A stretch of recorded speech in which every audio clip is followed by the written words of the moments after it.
आप सभी मातृशक्तियों को तथा जितने भी इस समिति के हमारे कार्यकर्ता बंधु हैं, आप सभी को मेरा सादर जय श्री कृष्ण, राधे राधे। बड़ी विशाल और भव्य शोभा यात्रा, अंतिम शब्द न्यूज़पेपर और आदरणीय राजकुमारी गोयल जी, लोकेश कंवर जी, मैं सभी का नाम तो नहीं जानता हूँ, हमारे भाऊ साहब, आप सभी के सौजन्य से और श्री राधा माधव जी की कृपा से बड़ी ही सुंदर, दिव्य और भव्य शोभा यात्रा में हम सभी ने श्री राधा रमण लाल जी की दिव्य अनुभूतियों को अनुभव किया। और इस दुनिया का जो सबसे बड़ा चीज है अर्थात ज्ञान, उस ज्ञान की गंगा में आप लोग गोता लगाएंगे। तो आइए सर्वप्रथम भगवान श्री विनायक के चरणों में वंदन करते हैं और अभिनंदन करते हैं। कहना है क्या?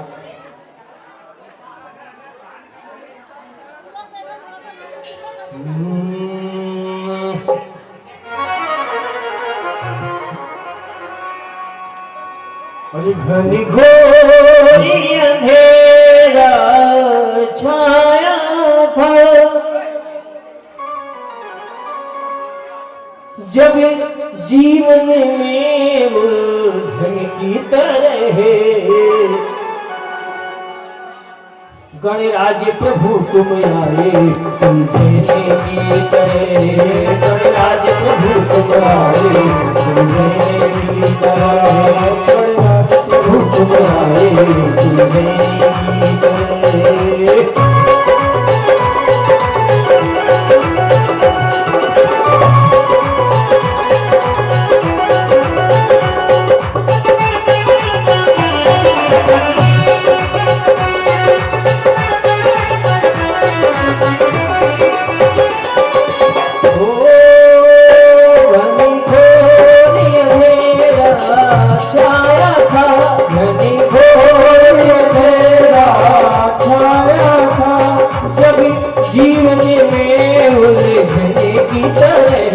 गणराज प्रभु तुम आए सुलझने की तरह, गणराज प्रभु तुम आए सुलझने की तरह।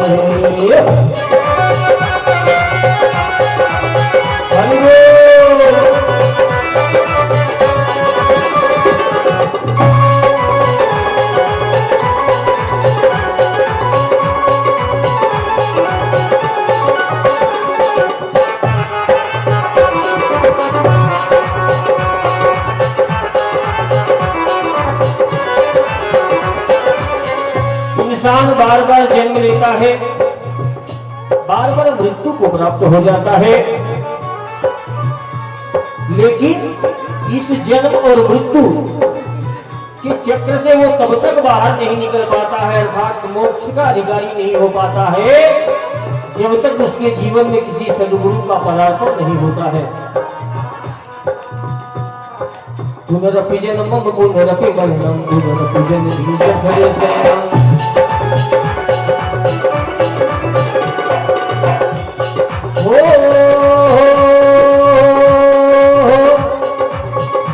गुरु की कृपा से तेरी रहमत, गुरु की कृपा से तेरी रहमत, सजी गुरु की कृपा से तेरी रहमत, गुरु की कृपा से तेरी रहमत, फिर बरस गई सावन की तरह, गणराज प्रभु तुम आए सुलझने की तरह, गणराज प्रभु तुम आए सुलझने की तरह।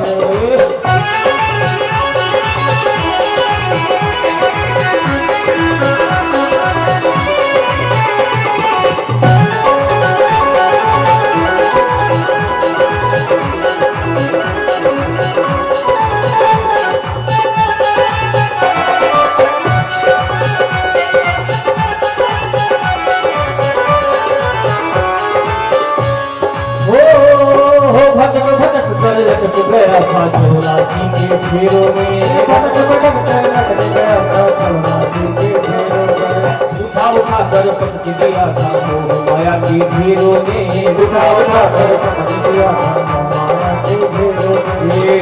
गुरु की कृपा से तेरी रहमत, गुरु की कृपा से तेरी रहमत, गिरी बरस गई सावने की तरह, गणराज प्रभु तुम्हारे की तरह, गणराज प्रभु तुम्हारे की तरह।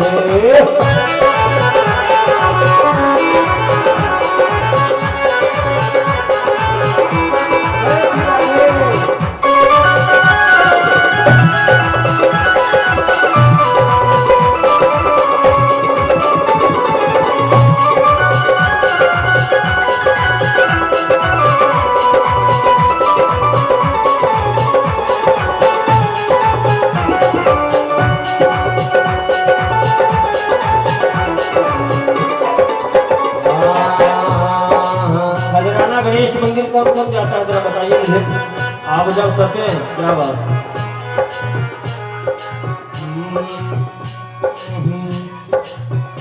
भारत के मध्य प्रदेश में इंदौर जिले की शान पावन बड़ा महान है, श्री खजराना खजराना वाले सरकार हमारे यहाँ खजराना वाले सरकार हमारे यहाँ आ जाना, आ जाना, आ जाना, खजराना जय हो, खजराना वाले गणराज हमारे यहाँ आ जाना, खजराना वाले गणराज हमारे घर आ जाना।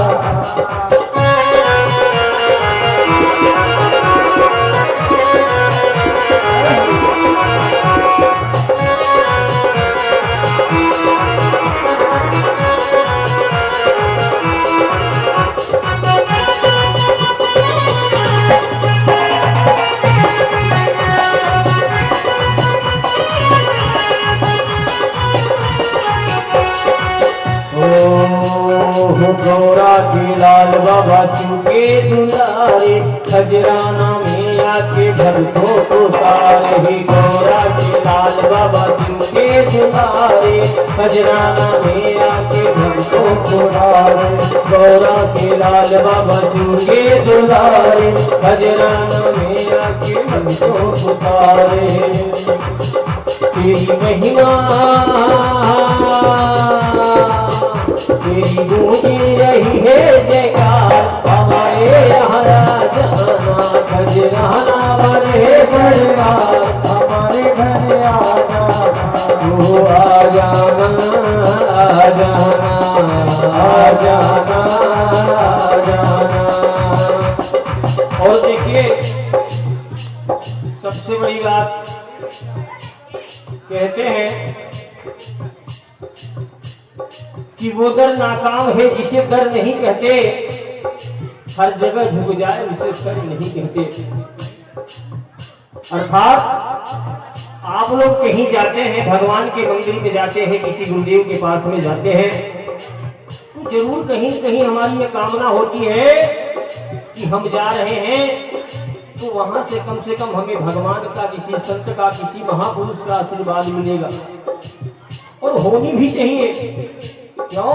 क्योंकि हम कर्म कर रहे हैं, वहां तक जा रहे हैं अपने पैरों से, हम सतमार्ग पे आगे बढ़ रहे हैं।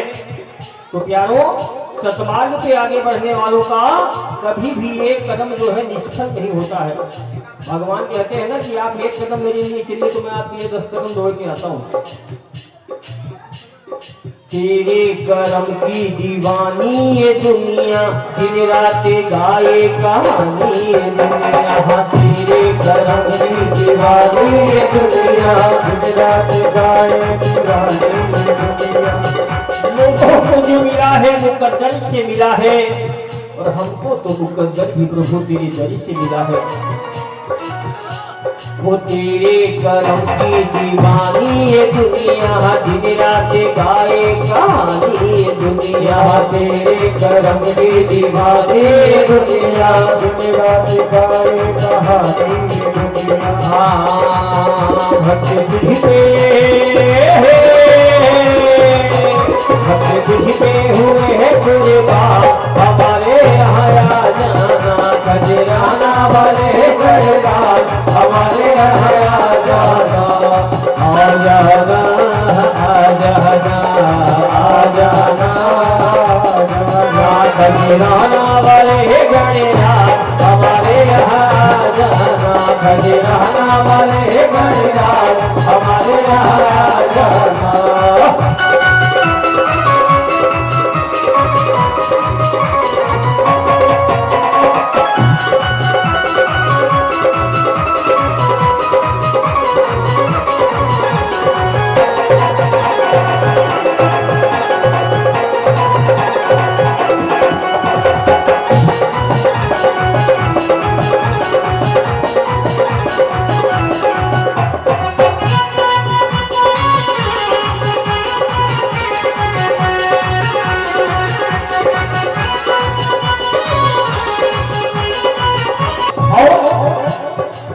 देखिए, अगर बच्चा अपने माँ बाप से कुछ मांगता है तो क्या ये डिमांड उसकी गलत है? नहीं। हम यदि भगवान से कुछ मांगते हैं तो हमारी मांग गलत नहीं है प्यारों। क्यों? क्योंकि ये जगत के माई बाप हैं। क्या है? जगत के माई बाप हैं। तो यदि हम इनसे मांगते हैं तो हमारी मांग सार्थक है, न कि हम किसी और से उम्मीद करें कि हमारी कामनाओं की पूर्ति कर दे। कदापि नहीं, ऐसा बिल्कुल मत करना आप। और भगवान से हम शिकायत भी कर सकते हैं कि प्रभु यदि हम आपके पास नहीं आएंगे तो कहां जाएंगे? तुम ही बताओ न जाए कहां हम, जिक्रों को अपने सुनाए कहां हम। तुम ही बताओ न जाए कहां हम, जिक्रों को अपने सुनाए कहां। तुम ही बताओ न बाबा बाबा, तुम ही बताओ न जाए कहां हम, जिक्रों को अपने सुनाए कहां हम। तुम ही बताओ न जाए जिक्रों को अपने सुनाए कहां।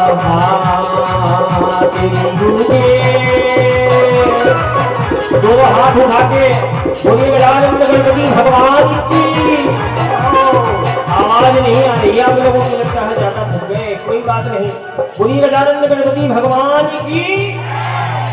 हाँ, तुम ही बताओ न जाए कहां हम, जिक्रों को अपने सुनाए कहां हम। तुम ही बताओ कहां हम, जिक्रों को अपने सुनाए कहां। तेरी गूंजे रही है जयकार, जय हो। तेरी गूंजे रही है जयकार, हमारे यहाँ आ जाना खजराना वाले गणराज, हमारे यहाँ आ जाना।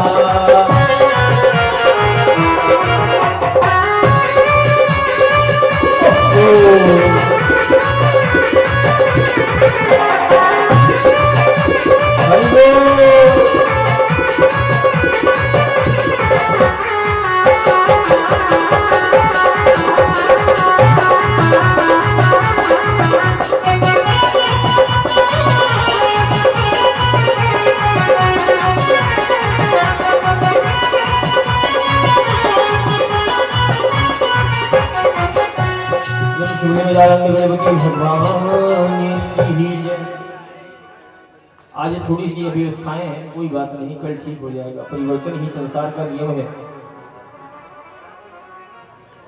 प्यारों, जो आए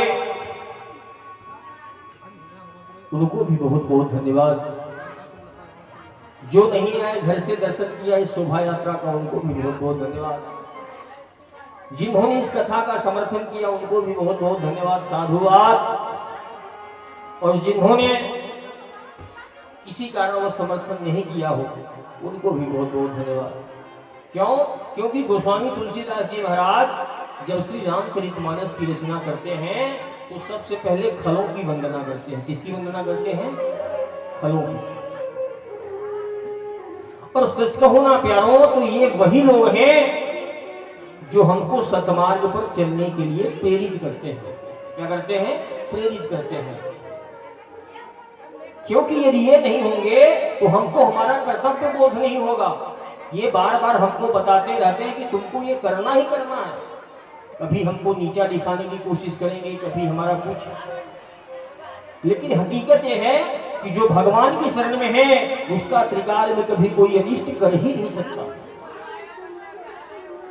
किसी व्यक्ति वस्तु स्थान की तो बात छोड़, मैं उसकी बात बता रहा हूं। हम लोग डरते हैं किसी देवता से कि वो हमारा नुकसान कर देगा, ये कर देगा, वो कर देगा। कोई नहीं कर सकता।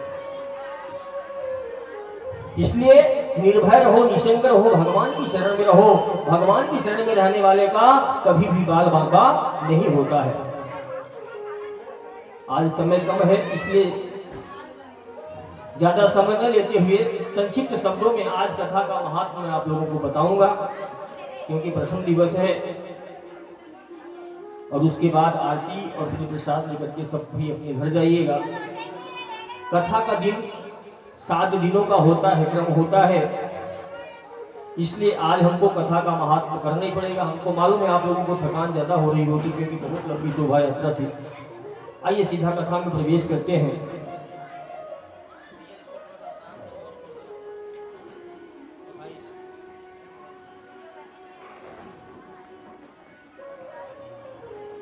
ध्यान मूलम गुरुरिति पूजा मूलम गुरुपदम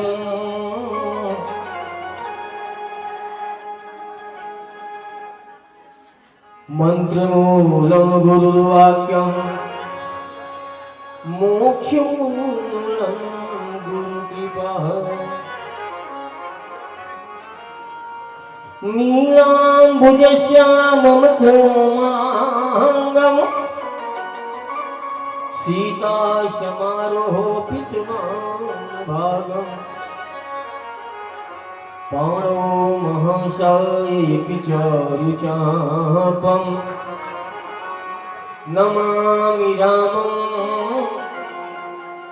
श्रीरघुवंशनाथम्।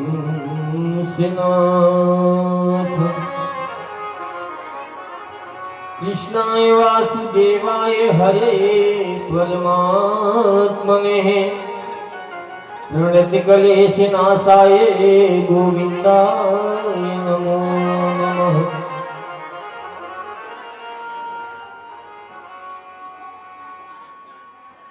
राम कथा रस रसिक जन शंभुनाथ हनुमान प्रेम सहित आसन धरहु सुनहु कथा करूंगा। श्री शिवली अनंत बलवंत हनुमंत लाल जी महाराज की जय। श्री वृंदावन बिहारी लाल की जय।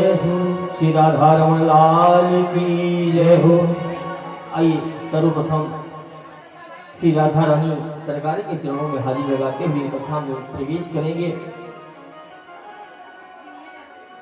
जय जय राधा, जय जय राधा रमन हरि बोल। जय जय राधा रमन हरि बोल। जय राधा,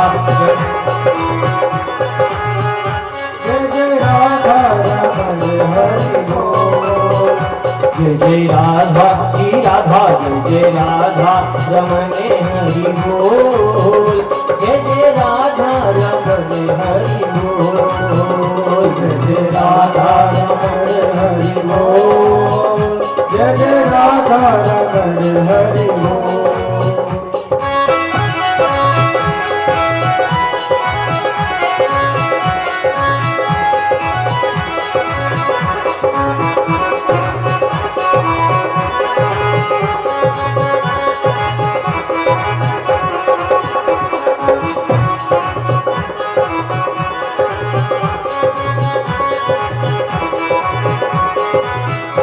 हरि बोल हरि बोल हरि बोल। हरि बोल हरि बोल हरि बोल हरि बोल हरि बोल हरि बोल हरि बोल हरि बोल हरि बोल जय राधा श्री राधा जय राधा रमण हरि बोल जय राधा रमण हरि बोल जय राधा रमण हरि बोल जय राधा रमण हरि बोल ब्रज नाचे जगी नाचे ब्रज नाचे जगी नाचे आजकल आप देश विदेश में कहीं भी चले जाएं, गोरे गोरे काले काले सभी वृंदावन में आकर के क्या कहते हैं, हरे कृष्णा राधे राधे, है ना। वृंदावन में हुकुम चले बरसाने वाली का और गाना भी दीवाना है मेरे राधा रानी का। मुझे राधा रानी सरकार की जय हो ब्रज नाचे तो जगी नाचे ब्रज नाचे हो जगी नाचे ब्रज नाच जिसकी किलकल पे कजरारी चितवन पे ब्रज नाच जिसकी किलकल पे कजरारी चितवन पे और लगे रस के जय हो लगे रस के भरे हैं कपोल जय राधा रमण हरि बोल जय राधा रमण हरि बोल जय राधा रमण हरि बोल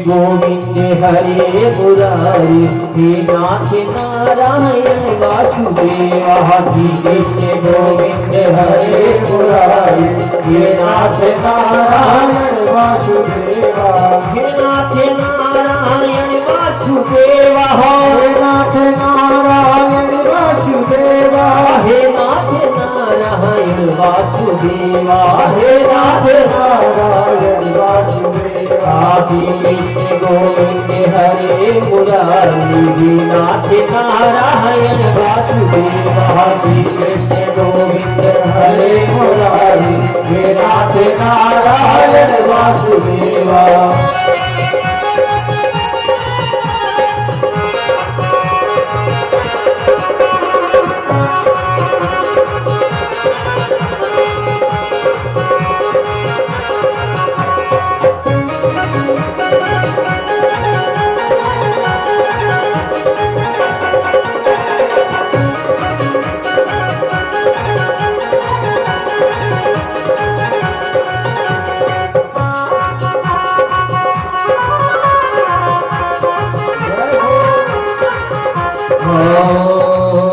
राधे कृष्णा कृष्णा कृष्णा राधे राधे राधे कृष्णा राधे कृष्णा कृष्णा कृष्णा राधे राधे राधे कृष्णा राधे कृष्णा कृष्णा कृष्णा राधे राधे राधे कृष्णा राधे कृष्णा कृष्णा कृष्णा राधे राधे राधे कृष्णा राधे कृष्णा कृष्णा कृष्णा राधे राधे राधे कृष्णा राधे कृष्णा कृष्णा कृष्णा राधे राधे हरि कृष्ण गोविंद हरे मुरारी हे नाथ नारायण वासुदेवा हरि कृष्ण गोविंद हरे मुरारी हे नाथ नारायण वासुदेवा हे नाथ नारायण वासुदेवा हे नाथ नारायण वासुदेवा हे नाथ नारायण वासुदेवा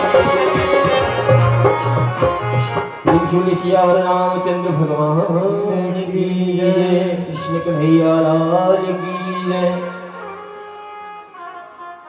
प्यारों ज्यादा समय न लेते हुए अच्छा जी एक चीज बताऊं मैं आपको, पहले एक बात क्लियर कर दूं। देखो अगर मैं कथा में घुसूंगा तो 2-3 घंटे आप लोगों का है ना, तो जिसको हिम्मत हो वो बैठिए। आज कोई किसी को बाध्यता नहीं है, जिसको नहीं हिम्मत हो जाना चाहे जाओ।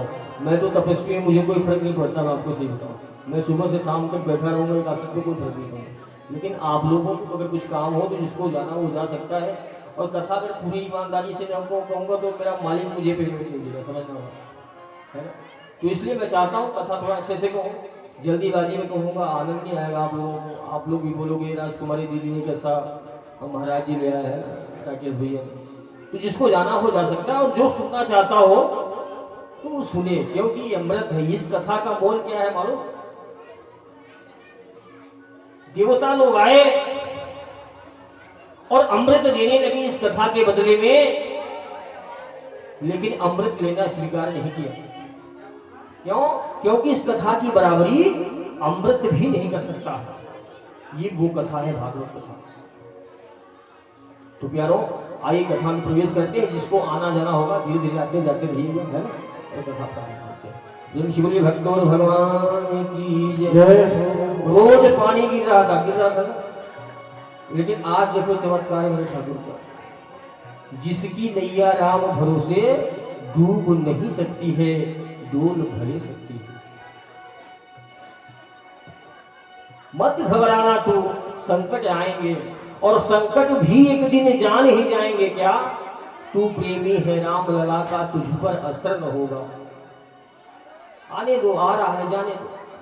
प्यारों ऐसे भगवान कृपा करते हैं। कथा का मतलब होता है जो कल था, जो कल था। ऐसा नहीं कि कोई कल्पना है, किसी ने कुछ भी लिख दिया है। आजकल विधर्मियों ने हम लोगों को इतिहास पढ़ाया हमारे बच्चों को कि वो हमारी संस्कृति से दूर हो गए।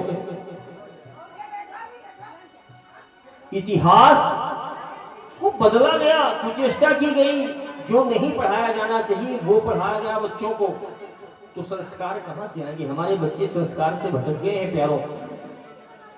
कथा का मतलब होता है जो कल था, न कि पूरी कल्पना। और ये सब आज से 5000 वर्ष पहले वृंदावन में ठाकुर जी किन्हीं गलियों में नटखट बंसी बजाते हुए इधर से उधर किसी के घर का माखन खाते हुए घूम रहे थे। लेकिन आज हम 3 घंटे की पिक्चर देखने के लिए जाते हैं तो 3 घंटे में हमारा मन उबने लगता है। लेकिन भगवान की कथा का असर ऐसा है प्यारों कि जब तक हम कथा श्रवण करते हैं तब तक हमारा मन एकाग्र रहता है और भगवान की श्री चरणों में लगा रहता है। आइए भगवान की कथा में प्रवेश करते हैं। श्रीमद् भागवत का पहला जो श्लोक है,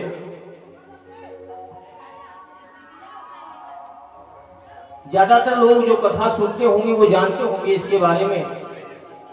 ये श्लोक भगवान के नाम रूप गुण और कर्म के बारे में बताता है। क्या बताता है? नाम रूप गुण और कर्म। सच्चिदानंद स्वरूपाय विश्वोत्पत्त्यादि हेतवे तापत्रय विनाशाय श्री कृष्णाय वयं नमः। यह जो श्रीमद् भागवत का पहला श्लोक है प्यारों, भगवान के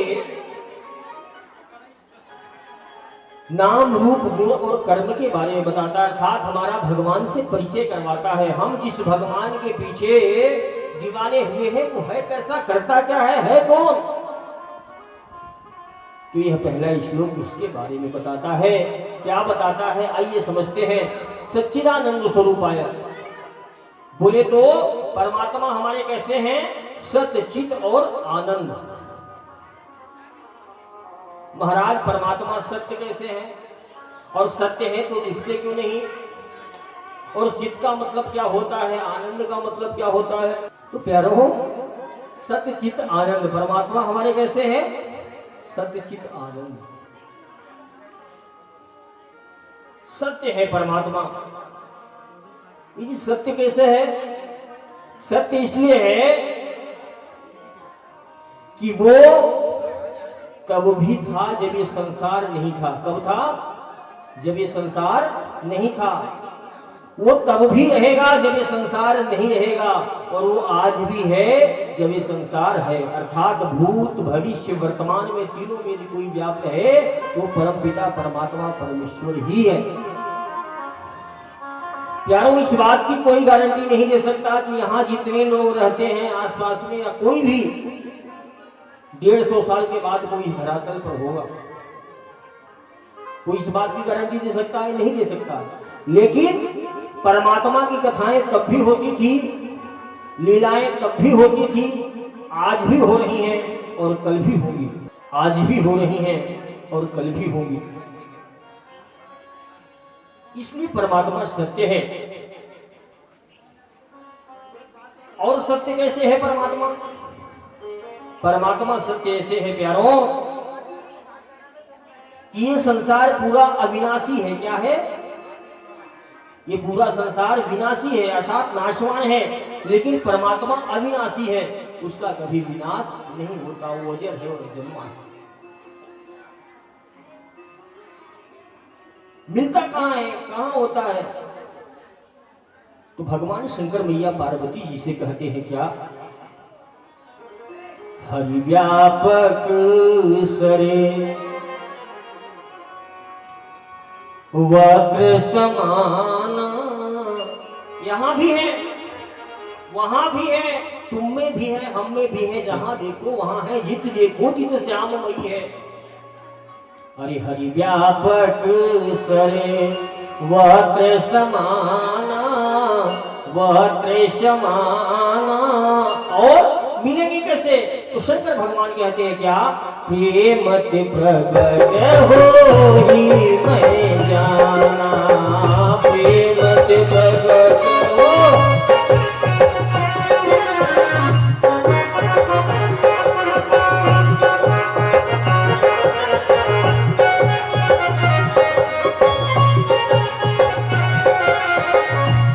व्यापक शरे वह दृश्यमाना, वह दृश्यमाना।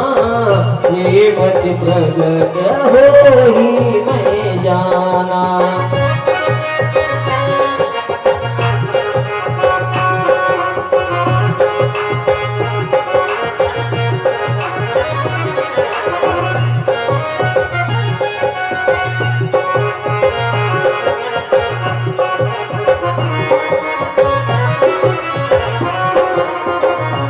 भक्तों भगवान की जय।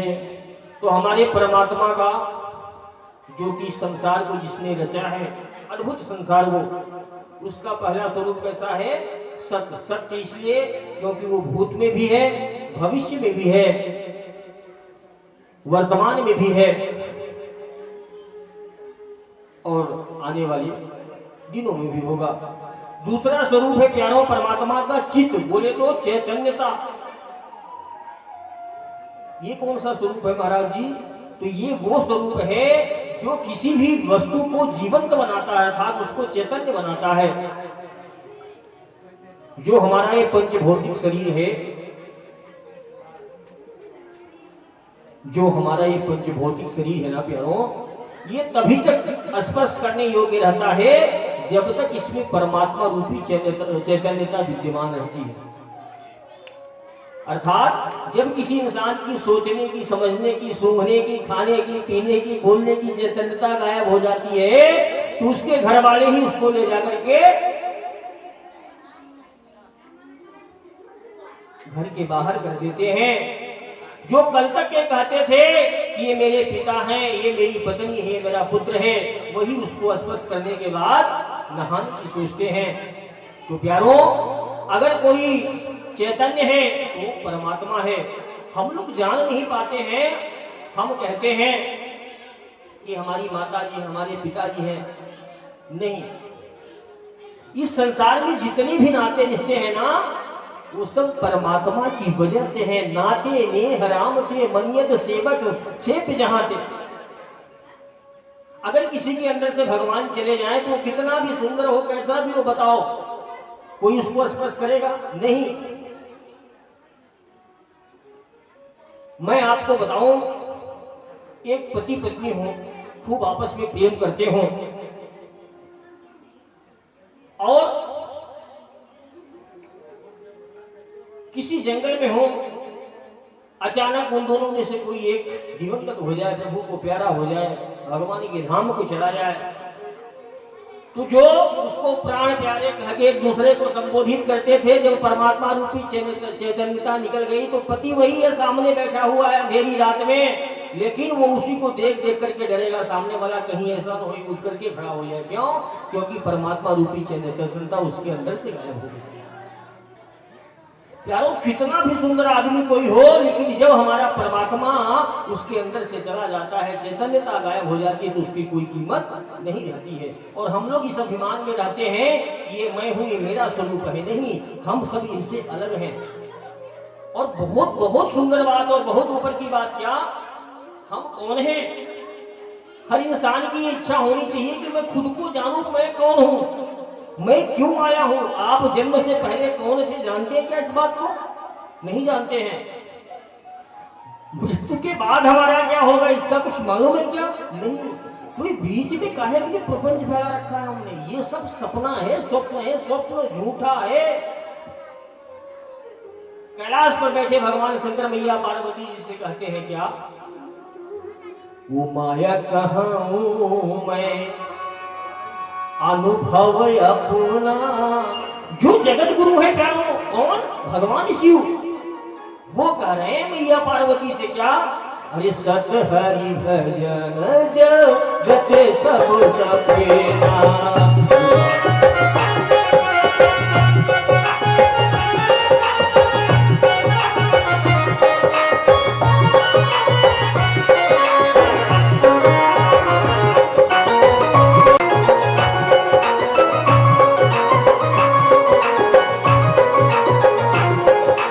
शंकर भगवान की जय।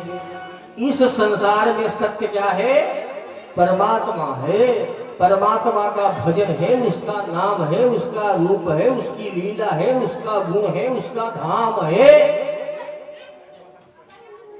तो कितने भी सुंदर हो, कितने भी बड़े बॉडी बिल्डर हो, जिम में जाकर के खूब बल्ले सल्ले डोले सोले बना लो महाराज, लेकिन अरे उड़ जाएगा महाराज ये तोता, उड़ जाएगा, उड़ जाएगा महाराज ये तोता, उड़ जाएगा, उड़ जाएगा महाराज ये तोता, उड़ जाएगा।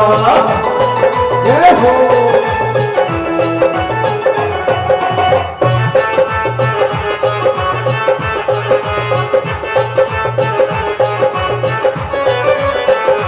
आप एक बहुत बड़ा डांसर हुआ, बोले तो नृत्य करने वाला, लेकिन वो खुद को वो भगवान को रिझाने के लिए नहीं नाचता था। वो सोचता था कि मैं नाचूंगा तो लोग मेरी ओर आकर्षित होंगे, कहेंगे कि बहुत बढ़िया नृत्यकार हैं।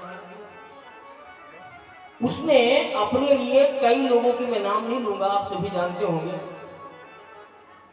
अपने लिए कम से कम 20 डॉक्टरों की फौज पर्सनल तैयार करके रखी। काले थे, इंजेक्शन लगवा लगवा के गोरे हो गए। दूसरे लोगों को रख रखा था, अपना दिल खराब है, लीवर खराब हो जाए, कुछ भी हो जाए तो उसके लिए वो डोनेट कर देगा, किराए पर रखा था। लेकिन क्या मतलब अपने किसी का नाम लेने से। लेकिन तोता उड़ना था और नियत समय से पहले उड़ गया। भैया उनने 150 साल जीने का लक्ष्य बनाया था। तो तू कर ले जतन हजार ये तोता उड़ जाएगा, कर ले जतन हजार ये तोता उड़ जाएगा, उड़ जाएगा महाराज ये तोता उड़ जाएगा, उड़ जाएगा महाराज ये तोता उड़ जाएगा।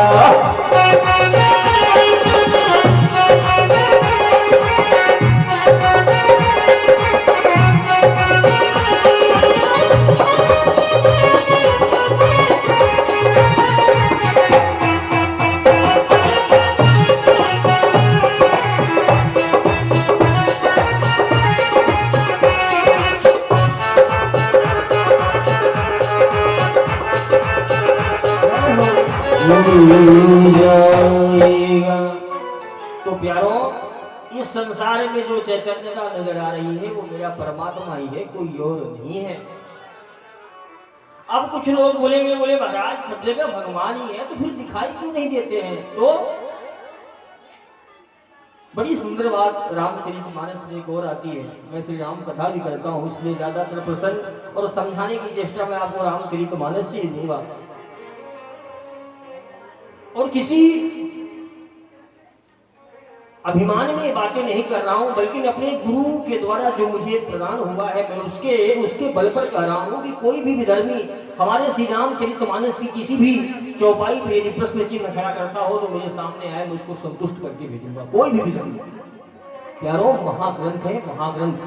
बिना रामचरितमानस का, बिना श्रीमद् भागवत का अध्ययन किए हुए कोई व्यक्ति कहे कि मैं ज्ञानी हूं तो समझना वो महामूर्ख है, मूर्ख।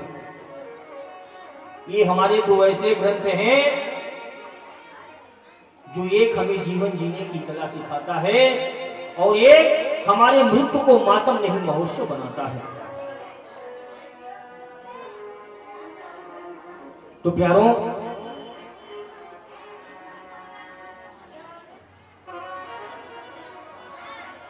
परमात्मा के तीन स्वरूप हैं, सत्य, चित, आनंद। चैतन्य का इस पूरे संसार में है तो परमात्मा की वजह से है। जब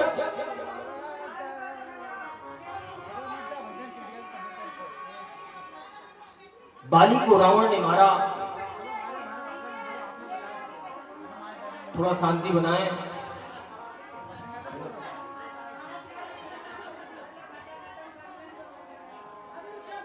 आराम आराम से, सब हो जाएगा, है ना महाराज?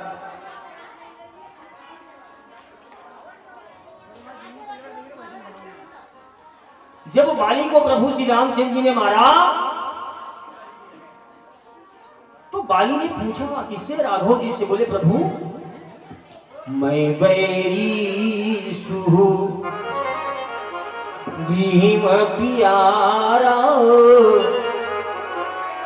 अकारण कमने माथे मोहि मारा। मैं बैरी सुहु भीम प्यारा, कारण कमने माथे मोहि मारा।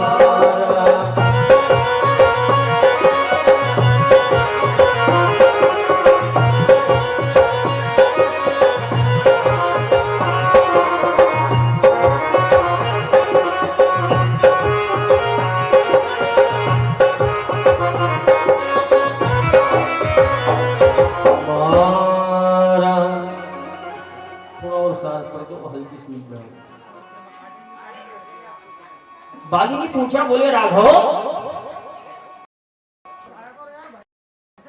मैं दुश्मन और ये शत्रु हो गए। देखो मेरे प्रभु मेरा स्वागत करने के लिए इस रूप में आए हैं, जरा इनका स्वागत कीजिए। और मैं बैरी सूगी हूं प्यारा प्रभु, मैं बैरी हूं,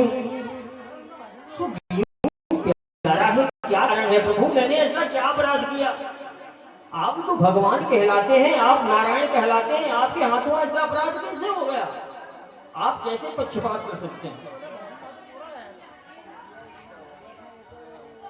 तो भगवान ने कहा, बोले बाली, तू जानता है कि मैं भगवान हूं? बोले हाँ जानता तो था, लेकिन मानता नहीं था।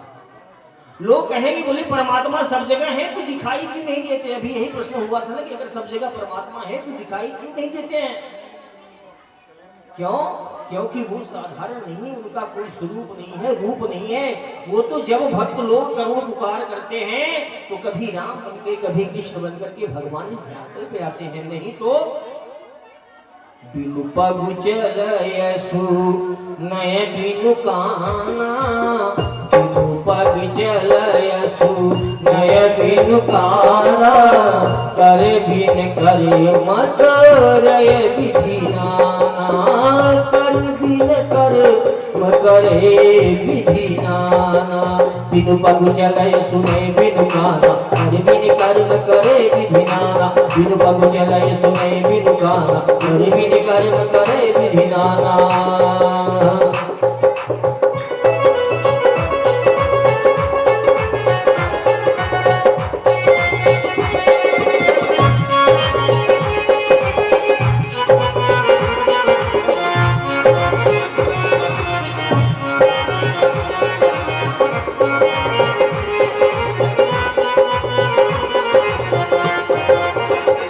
भक्तों भगवान की जय। बिना पैर के चलते हैं, बिना कान के सुनते हैं और बिना हाथों के सारे काम करते हैं। क्यों? क्योंकि परमात्मा कहते हैं और यत्र तत्र सर्वत्र उनकी गति है। एक छोटा सा प्रमाण देकर के पढ़ते हैं कथा में। बिन पगु चले, अर्थात जब भगवान प्रकट हुए तो मैया ने उनका श्रृंगार करके, दूध पिला करके, काजल टीका करके पालने में पढ़ा दिया और रंगनाथ जी को भोग लगाने के लिए गई, जो उनके कुल देवता थे। तो मैया ने, देखिए एक नियम है भगवान को भोजन लगाने का, प्रसाद पवाने का एक नियम है। जब हम लोग के ऐसा नहीं कुछ भी ले जाके आपने रख लिया और फिर गोविंदा नमो नमः करके उठा, नहीं। आपको भोजन करने में समय लगता है। कायदा तो ये कहता है अपने हाथ से ठंडा करके भोजन, जितना ठंडा गर्म आपको लगता है उतना ठंडा करके भगवान को प्यार से आप लोग खिलाओ। और नहीं, यदि आपको थाल रखना है सजा करके तो दरवाजा पट बंद कर दो और उतनी देर का समय दे दो भगवान को। उसके बाद में जब आप जाओ तो मंदिर को खटखट करके पहले आवाज जैसे घंटी दी जाती है, भगवान अगर खा रहे होंगे तो सावधान हो जाएंगे और सावधान हो जाएंगे तो वापस आ जाएंगे। प्यारों, उसके बाद में भगवान के मंदिर का पर्दा खोलना चाहिए, नियम कहता है, शास्त्रोक्त नियम है। मैया ने राघव जी को पलने में पढ़ा दिया और उसके बाद में रंगनाथ जी को जब भोग लगाने के लिए गई तो क्या देखती हैं, जिस बालक को मैंने पलने में पढ़ाया था वही बालक उस मंदिर में बैठा हुआ है। कौन? अरे यहाँ वहाँ दुई बालक देखा, मति भ्रम मोर की आन खगेसा। यहाँ वहाँ दुई बालक देखा, मति भ्रम मोर की आन खगेसा। यहाँ वहाँ दुई बालक देखा, मति भ्रम मोर की आन खगेसा।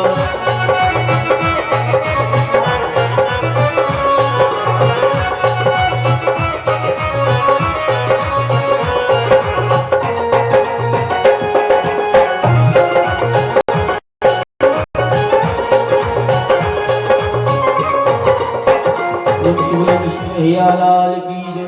भैया, मैया ने कंफ्यूज हो गई। माँ बोले यहाँ भी है, अभी तो मैं इसको पालने में पढ़ा के आ रहा हूँ, यहाँ भी है। तो बोले हाँ माँ, दिख रहा हुआ माता है पुण्य अद्भुत रूप।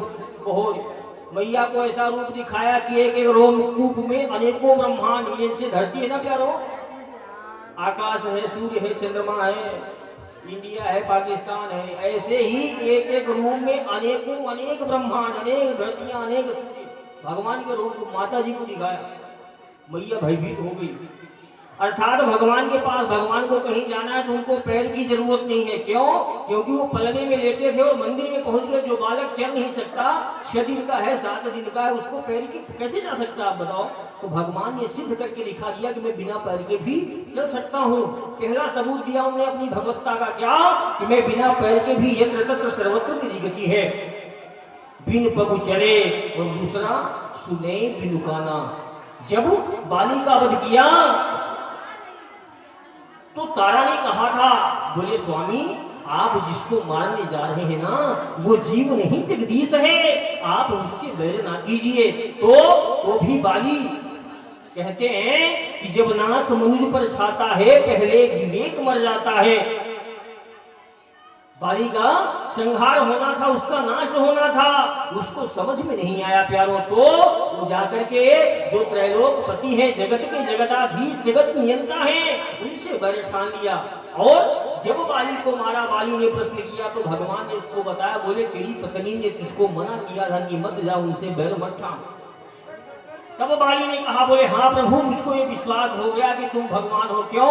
क्योंकि तुम वहां से सैकड़ों दूर ऋषिमुख पर्वत पर हो और तुमने यहाँ बैठे बैठे मेरी पत्नी के द्वारा कही गई बातों को सुन लिया। ऐसा तो सिर्फ परमात्मा ही कर सकता है। जमसोली सियावर रामचंद्र भगवान की जय हो।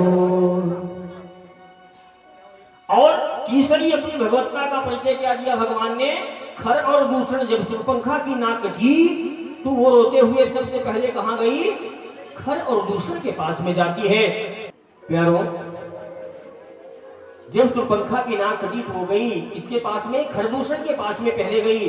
और खरदूषण जब आए वो खरदूषण को ये वरदान था कि मैं दूसरे के हाथों नहीं मरूंगा, अर्थात मेरा भाई जब उसको मारेगा तो ही मैं मरूंगा। खरदूषण को मारे तो मरे और दूसरे घर को मारे तो मरे। तो भगवान ने एक ऐसा माया जाल विस्तार किया, ऐसी माया का विस्तार किया कि खर और दूषण के साथ में जितनी सेनाएं गई थी सबको एक दूसरे में राम नजर आने लगे। कौन नजर आने लगा? राम। सामने वाला क्या देखे वहां राम है, दूसरा वाला क्या देखे यहाँ राम है, हर जगह राम ही, और सब आपस में लड़ गए और मर गए। तो बिना हाथों के भी भगवान काम करते हैं। बिन पगु चले सुने बिन गाना, कर्म बिन कर्म करे विज्ञाना। इसीलिए भगवान का दूसरा स्वरूप क्या है? सच्चिदानंद सतचित, अर्थात चैतन्यता। ये पूरी जगत में जो सुंदरता, दिव्यता, भव्यता और चैतन्यता नजर आ रही है वो परमात्मा के दूसरे स्वरूप से आ रही है। कौन से? चित बोले तो चैतन्यता। और परमात्मा का तीसरा स्वरूप है प्यारो आनंद। क्या है? आनंद। वो कैसा होता है महाराज? वो आनंद वो नहीं है। कौन सा? कि रात भर भजन हुआ, गांव में एक बाबा से पूछा, बोले बाबा आनंद आयो कि नहीं आयो? तो बाबा ने कहा कहीं महाराज? बोले अबे ना आयो, ना आयो। क्यों? क्योंकि उनके पोते का नाम खो गया था, बाहर तो आएगा कहां से। और बेचारा जो गाने वाला था भजन रात भर गाता रहा, सवेरे जब झोला झंडा बांध के चलने लगा अपनी टीम को लेकर के, तब बाबा ने कहे, बोले वो देखो वो आ रहा है आनंद। तो संगीत गाने वाले भैया कंफ्यूज हो गए, बोले बोले अभी पैक किया मैंने, हैं? अभी जब तक गाया जब तक आनंद नहीं आया, और जब जाने लगा जब आनंद आया, है ना प्यारो? परमात्मा का स्वरूप है आनंद। क्या है? आनंद। आनंद घन कहा जाता है उनको। अब आप बोलेंगे महाराज आनंद कैसे कैसे परमात्मा का स्वरूप हो सकता है? तो मैं आपको बताता हूं प्यारो, दर्शन कीजिएगा। अभी आप से कहा जाए कि भैया आप 1 किलोमीटर पैदल चलो, आप चल सकते हो क्या? नहीं चल सकते हो। अभी मुझे लगता है 3-4 किलोमीटर की तो यात्रा रही होगी, है ना? है ना? मेरा जो अनुमान है, भाई नापा तो नहीं होगा लेकिन मेरा अनुमान ऐसा बता रहा है जो भगवत 3 किलोमीटर की लंबी शोभा यात्रा आप लोग करके आए। कोई विशेष व्यवस्था भी नहीं थी, मैं देख रहा था, लेकिन फिर भी आप लोगों के मन में उत्साह था। क्या था? उत्साह था, आनंद था। क्यों? क्योंकि ये परमात्मा का आनंद वाला स्वरूप है। आपने देखा होगा लोग वृंदावन जाते हैं, कांवड़ यात्रा लेकर के जाते हैं, उनके पैरों में फफोले पड़ जाते हैं, लेकिन वो ये नहीं कहते कि मुझे कोई दिक्कत है। कोई पूछेगा बहुत आनंद आ रहा है भैया, बहुत आनंद आ रहा है। असहनीय दर्द होने के बाद भी भागवतिक कार्य करते हुए लोग क्या कहते हैं कि मुझे आनंद आ रहा है। वही परमात्मा का तीसरा स्वरूप है। क्या? आनंद। प्रेम से बोलिए सच्चिदानंद भगवान की जय हो। तो प्यारो ये तीसरा स्वरूप है परमात्मा का। परमात्मा का स्वरूप कैसा है? सतचित और आनंद। दूसरा भगवान का क्या है? कर्म, अर्थात भगवान क्या कार्य करते हैं। और तीसरा है गुण। भगवान कार्य क्या करते हैं प्यारों? तो भगवान क्या करते हैं? सृजन, पालन और संहार। भगवान का क्या काम है? भगवान सृजन, पालन और संहार करते हैं। कैसे? हम सभी को बनाते हैं, हम सभी का पालन पोषण करते हैं, और उसके बाद में जब समय हो जाता है तो परमात्मा इस सृष्टि का अपने आप में लय कर लेते हैं। इंग्लिश में भगवान को गॉड कहा जाता है। क्या कहा जाता है? गॉड। G-O-D। जी मतलब जनरेटर। जनरेटर बोले तो उत्पन्न करने वाला। ये पूरा संसार भगवान से ही उत्पन्न होता है। वो बोले तो ऑपरेटर, इस संसार को चलाने वाला। और डी बोले तो डिस्ट्रॉयर, अर्थात संहार करने वाला। भगवान की इच्छा से सृष्टि का सृजन होता है, पालन होता है। भगवान कहते हैं ना कि सब जन्म मुझी से पाते हैं और मुझ में ही मिल जाते हैं। कहां से जन्म पाते हैं हम लोग? भगवान से ही। ममे मानसु, सभी भगवान के ही अंश हैं। तो परमात्मा का जो दूसरा कर्म है वो है सृजन, पालन और संहार का। पहली चीज हमने जान ली क्या? परमात्मा का रूप कैसा है। दूसरी चीज हमने जाना कि भगवान करते क्या है, अर्थात भगवान के कर्म के बारे में हमने जाना। सच्चिदानंद स्वरूपाय विश्वोत्पत्त्यादि हेतवे तापत्र विनाशाय श्री कृष्णाय वयं नमः। प्यारों, ये भगवान का नाम, रूप, कर्म और गुण हो गया। आइए आज कथा की ओर बढ़ते हैं क्योंकि समय कम है।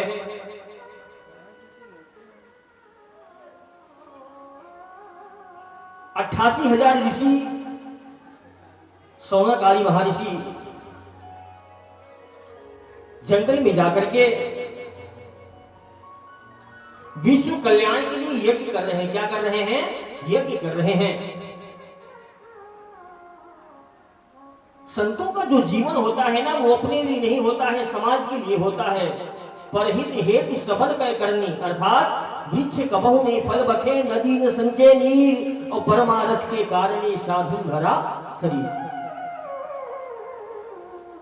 प्यारो, वृक्ष कभी अपने आप से फल नहीं खाते हैं, नदियां स्वयं से जल नहीं पीती हैं, और ये जो संत भगवान होते हैं ना, ये अपने लिए नहीं अपितु संसार के लिए आते हैं। जिस दिन वो अपने स्वरूप के बारे में जान जाते हैं, उनका दर्शन भी मंगलमय हो जाता है।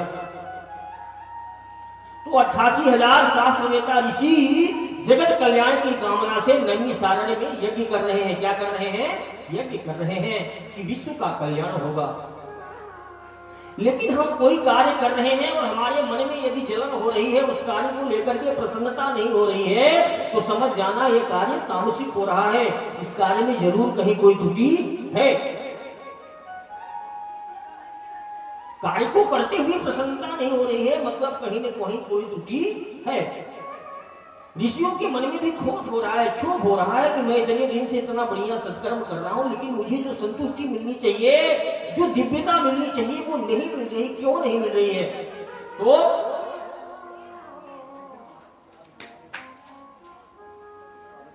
वो सभी इसी चिंता मग्न मुद्रा में बैठे हुए हैं।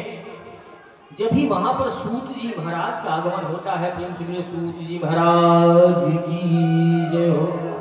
तो प्यारों, सूत जी महाराज का आगमन होता है वहां पे, और सूत जी महाराज कहते हैं, बोले हे ऋषियों, हे महर्षियों, आप लोग इतना सत्कर्म करने के बाद भी उदास क्यों है? क्या कारण है? आप देखो, मैं आपको बताऊं, कोई इंसान गम में है कि खुशी में है, ये उसका चेहरा देख करके पता चल जाता है। चेहरा इंसान की औकात बता देता है ना।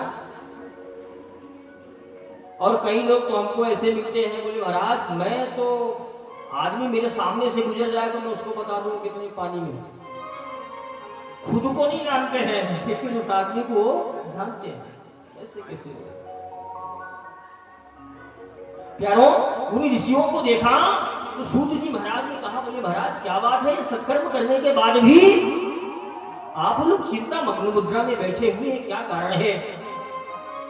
तो उन्होंने बताया, बोले हम ऐसा कर्म कर रहे हैं, यज्ञ कर रहे हैं, लेकिन हमारे मन को शांति नहीं हो रही, जरूर इसमें कुछ त्रुटि हो रही है। तब उन्होंने नारद जी की कथा सुनाई। किसको? शास्त्रवेता सूत जी महाराज ने सभी 88,000 सौनकादि ऋषियों को नारद जी की कथा सुनाते हैं। क्या कि एक बार नारद जी पृथ्वी लोक पर भ्रमण करने के लिए आते हैं। अब कुछ लोग बोल सकते हैं, बोले महाराज, नारद जी को क्या जरूरत पड़ गई पृथ्वी लोक पर आने की? भाई मन में सवाल उठता है, नारद जी क्यों आए होंगे पृथ्वी पर? वो देवता हैं? स्वर्ग लोक में रहते हैं, अच्छे अच्छे पकवान पाते होंगे, तो नारद जी क्यों आए? तो मैं आपको बताऊं प्यारों, क्या होता है ना, कोई गए हो सकता है, आप गए हो या कोई गए हो, भाई मैं तो नहीं गया हूं, ठीक है, और जाना भी नहीं। क्यों? क्योंकि है केंद्र तपस्या का, ऋषियों की धरती है। हम लोग जहां पैदा हुए हैं ना, इसको भारत भूमि कहा जाता है। क्या कहा जाता है? भारत भूमि। इंसान बन के आना भाग्य की बात है, लेकिन भारत में इंसान बन के आना सौभाग्य की बात है। केंद्र तपस्या का, ऋषियों की धरती है। इस धरती की प्रकृति भी आराधना करती है। हाँ, इतने तपस्याएं हुई है, करो पूछो बताओ। तो ऊपर देवलोक में चर्चाएं चलती है, क्या कि वहां पे और समुद्र का बहुत बड़ा समुद्र है, जिसमें खारा खारा जल है। वहां पे सुंदर सुंदर बाग बगीचे हैं, कैलाश पर्वत है जहां शंकर भगवान निवास करते हैं। आदि आदि देवता लोग बोले तो जहाँ हमेशा बर्फ ढकी रहती है, शिमला है, नैनीताल है, मुंबई है, आदि आदि जगहों की तीर्थ स्थानों के वृंदावन धाम है। देवताओं में आपस में चर्चा होती है कि ये मनुष्य लोग कितने भाग्यशाली हैं,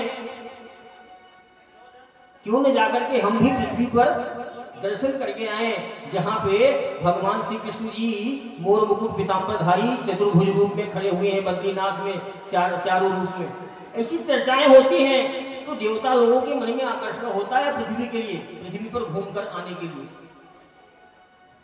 नारद जी आए एक बार भ्रमण करते हुए, कहा धरातल पर, और सब जगह गए घूमते घूमते, गंगा गोदावरी जितने भी तीर्थ स्थल है सब में स्नान किया, पवित्र जगह। लेकिन क्या देखते हैं कि इस संसार में कहीं पे भी दान नहीं है, धर्म नहीं है, पवित्रता नहीं है, और नाम है ब्रह्मचारी जी, और सामने देखो बच्चे किसके खेल रहे हैं 12, तो बोले उन्हीं के खेल रहे हैं। समझना, लोग एक ही चेहरे पे कई कई चेहरे लगा लेते हैं लोग। नारद जी का मन बहुत द्रवित हुआ इस संसार का रूप रंग देख करके, और घूमते घूमते वो कहाँ जाते हैं, श्री वृंदावन धाम में जाते हैं। प्यारों, नारद जी जाते हैं कहाँ, श्री वृंदावन धाम में। और वृंदावन, आहा क्या बात, वृंदावन धाम की जय हो। अरे जपे जा राधे राधे, भजे जा राधे राधे, जपे जा राधे राधे, भजे जा राधे राधे।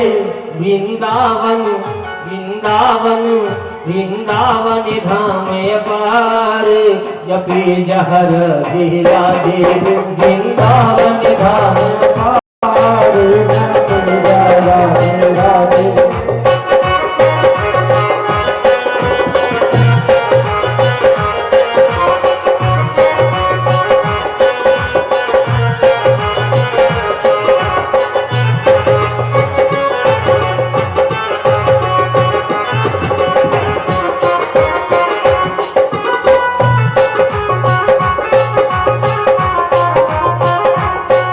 जपे जा राधे राधे, भजे जा राधे राधे, जपे जा राधे राधे, भजे जा राधे राधे। वृंदावन वृंदावन वृंदावन धाम पार, जपे जा राधे राधे, वृंदावन धाम पार, जपे जा राधे राधे।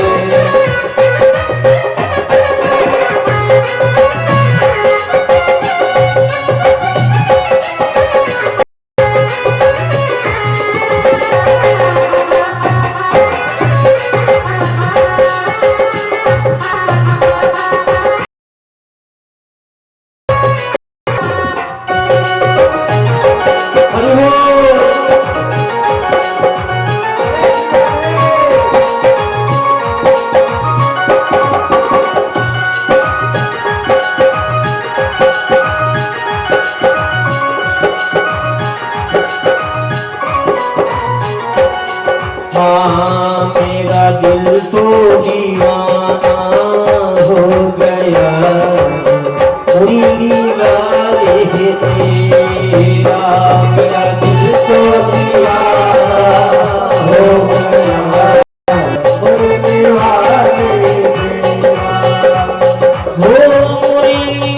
वाले तेरा है, कमली वाले तेरा।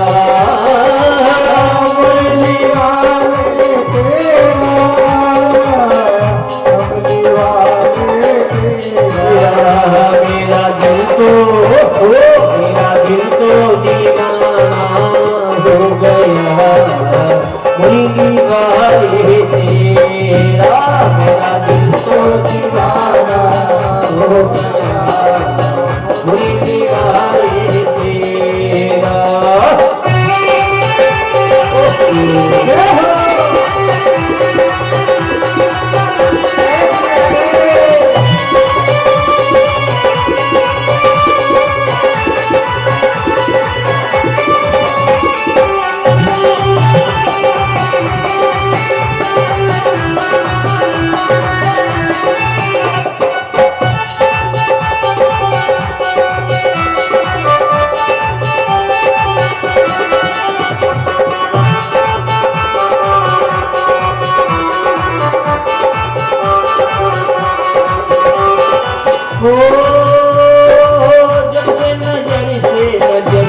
गई है, नजर से नजर मिल गई है, ये मुझे चमन की गली मिल गई है, मेरे मन की गली मिल गई नजरों का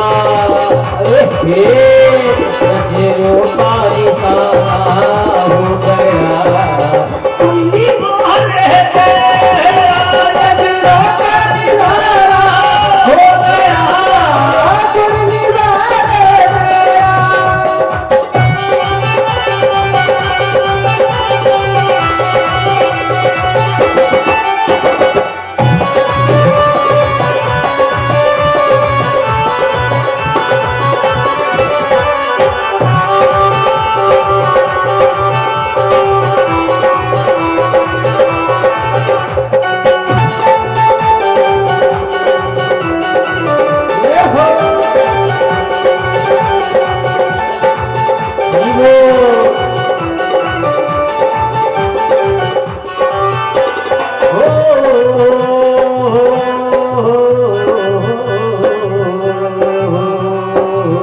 मेरा दिल तो दीवाना हो गया, कुंडी मारे तेरा, मेरा दिल तो दीवाना हो गया, मुरली वाले तेरा। रे तेरा रे तेरा रे तेरा तेरा रे तेरा रे तेरा तेरा रे तेरा रे हाय तेरा, तेरा रे तेरा रे तेरा तेरा रे तेरा रे तेरा तेरा रे तेरा रे हाय तेरा।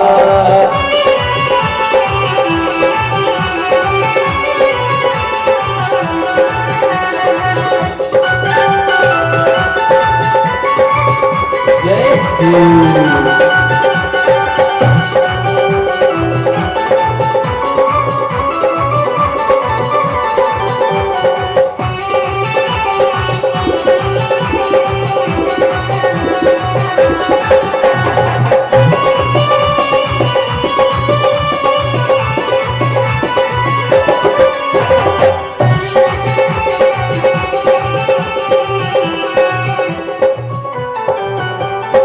श्री शिवली कृष्ण कन्हैया की जय।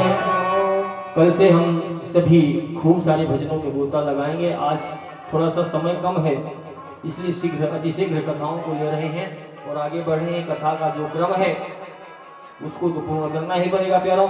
भैया देखिए फिर क्या होता है, प्रेम नगरी है उसका दूसरा नाम, क्या नाम है? प्रेम नगरी। वहां प्रेमी है वो।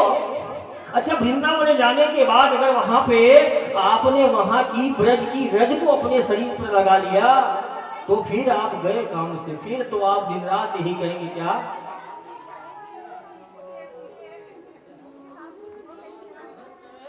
हैं हम हो गए राधा रानी के, हम हाथ उठा कर कहते हैं हम हो गए राधा रानी के, हम हाथ उठा कर कहते हैं हम हो गए राधा रानी के, हम हो गए राधा रानी के, हम हो गए राधा रानी के, हम हो गए राधा रानी के। हम हाथ उठा कर कहेगा, हम हाथ उठा कर कहते हैं हम हो गए राधा रानी के, हम हाथ उठा कर कहते हैं हम हो गए राधा रानी के।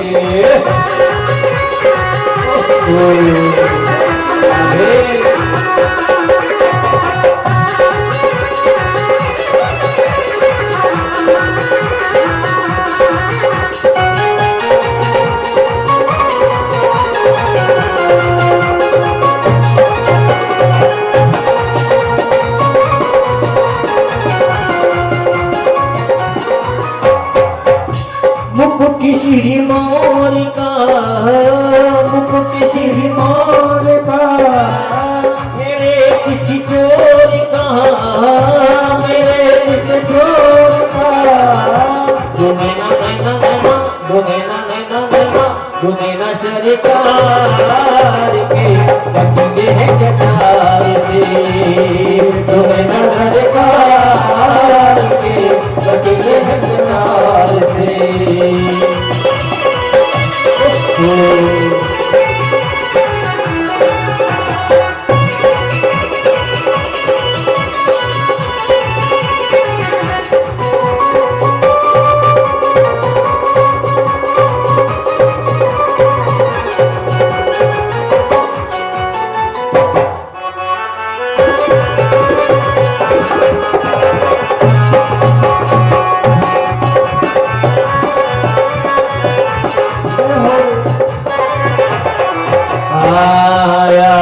जागी भरी रूह तुझको अपनी बाहों में, जागी भरी रूह तुझको अपनी बाहों में, तुझको छिपा लो कान्हा अपनी निगाहों में, तुझको छिपा लो कान्हा अपनी निगाहों में।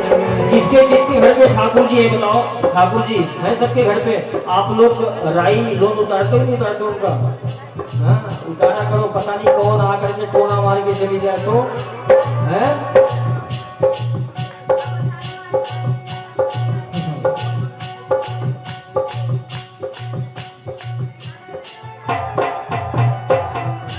श्री राधा रानी सरकार की जय हो।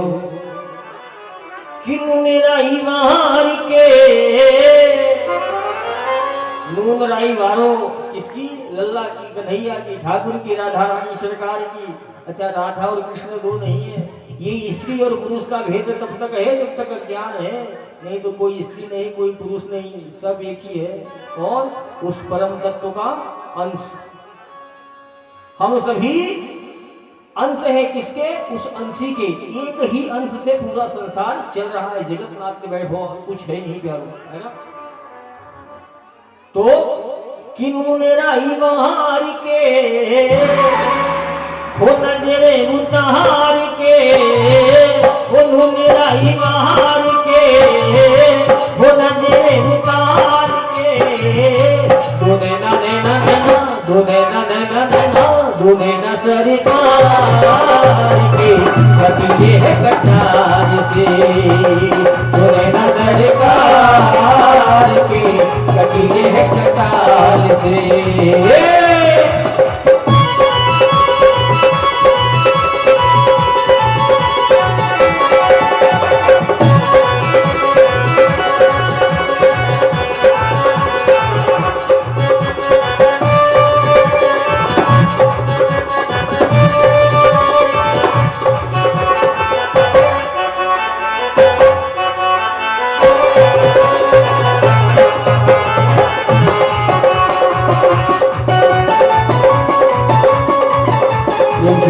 भगवान की जय हो। प्यारो अच्छा जितने लोग बैठे हैं इनको भी जल्दी है क्या? है किसी को? तो प्यारो नारद जी पहुंचे कहां? श्रीधाम वृंदावन। वृंदावन में पहुंचते हैं तो और जो इस संसार में देखा वो तो देखा, क्या क्या देखा? कि लोग अपने भाई बहन की बात नहीं मानते हैं, है ना? लेकिन साल को बुद्धिदायक अपने भाई की बात नहीं मानेंगे। एक ही माँ के दो सगे पुत्र होंगे तो अपने भाई की बात नहीं मानेगा। लेकिन जब से ससुराल प्यार भई जब ते घर पर कुटुंब भय तब ते, साले साहब ने कह दिया मतलब काम ओके। तो ऐसी बहुत सारी चीजें देखते हैं। आज समय नहीं में बताओ नहीं, अपने को ऐसा लगेगा कि यार सारी सारी चीजें तो अपने अंदर है, विद्यमान है और वास्तव में है प्यारो। ये इंसान का स्वभाव है। हम सभी 6 गुणों से अधीन हैं। मन खष्ठान इंद्राणी, ये हमारे 6 दुश्मन हैं। कौन? काम क्रोध लोभ मोह मद मत्सर। ये इतने लोग थोड़ी है यहाँ पे, बहुत सारे लोग हैं। लेकिन यहाँ आना सबके बस की बात नहीं हो। आवत यही सर, ये जो कथा सत्संग का सरोवर होता है ना, ये क्या होता है? एक सरोवर होता है, ये सप्तऋषि सरोवर बन गया है। और यहाँ आना सबकी बस की बात नहीं है। क्यों? क्योंकि तुलसी पूरब पाप ते हरि चर्चा न सोहाय। तुलसी पूरब पाप ते हरि चर्चा न सोहाय। कई ऊँघे बोले तो कितने तो सो जाते हैं, और बगल वाला जगाएगा तो बोले मैं तो आंख मूंद के ध्यान लगा रहा था। समझना बात को? तो कितने तो बैठे बैठे सो जाते हैं। कई ऊँघे और कई उठ चले, कितने चल देते हैं। क्यों? फोन आ रहा है। वैसे नहीं फोन आएगा, लेकिन जब कथा में बैठेंगे तो बार बार फोन आएगा। ये माया है। माया मायापति से दूर करने का काम करती है प्यारों। जब तक सत्संग आपको नहीं मिला, समझ जाना कि हमको इस भव सागर से कोई पार कराने वाला नहीं है। बिनु सत्संग विवेक न होई, राम कृपा बिन सुलभ न सोई। तुलसी पूरब पाप ते हरि चर्चा न सुहाए, कई ऊँघे कई उठ चले और कई दे बात चलाए। बैठे हैं यहाँ और बातें दूसरी चालू हो जाएंगी। श्रोता भी तीन प्रकार के होते हैं। कैसे? एक तो श्रोता होता है जो अच्छा होता है, सुनता है अच्छे से, है ना। दूसरा होता है श्रोता, अर्थात बैठा है और बातें कर रहा है। ये एक गलत तरीका है। कथा में एक नियम है, सिर्फ व्यास भगवान बोलते हैं और बाकी सब लोग सुनते हैं। और तीसरा होता है सोता, श्रोता, श्रोता और सोता। एक तो आकर के सो ही जाता है, उसको नींद ही आ जाती है। क्यों? क्योंकि गठरी लदी है ना जन्म जन्मांतर की। तो ये तीन स्वरूप है प्यारों। और बहुत सारे अवगुण होने के बाद, बहुत सारी चीजें होने के बाद हम भगवान से विमुख हो जाते हैं। ये हमारे जो जन्म जन्मांतर के पाप लदे हुए हैं, जो हम माया के अधीन हैं, वो हमको भगवान से, जीव से जगदीश का मिलन नहीं होने देती हो। अरे आवत ये ही सर, अरे बड़ी कठिनाई। वैसे तो लोग 100 बार इधर से गुजरेंगे, लेकिन मैं आपको दावे के साथ बोल रहा हूं, कई लोग यही ऐसे होंगे जिस दिन से कथा चालू हुई है उसका एक दिन भी यहाँ से सामने से नहीं निकल पाएंगे। वो क्यों? उनके सौभाग्य में नहीं इस जगह को प्रणाम करना। तब गोस्वामी तुलसीदास जी लिखते हैं क्या? आवत यही स्वर, अरे बड़ी कठिनाई, बड़ी कठिनाई, राम कृपा बिनु आई न जाए। आवत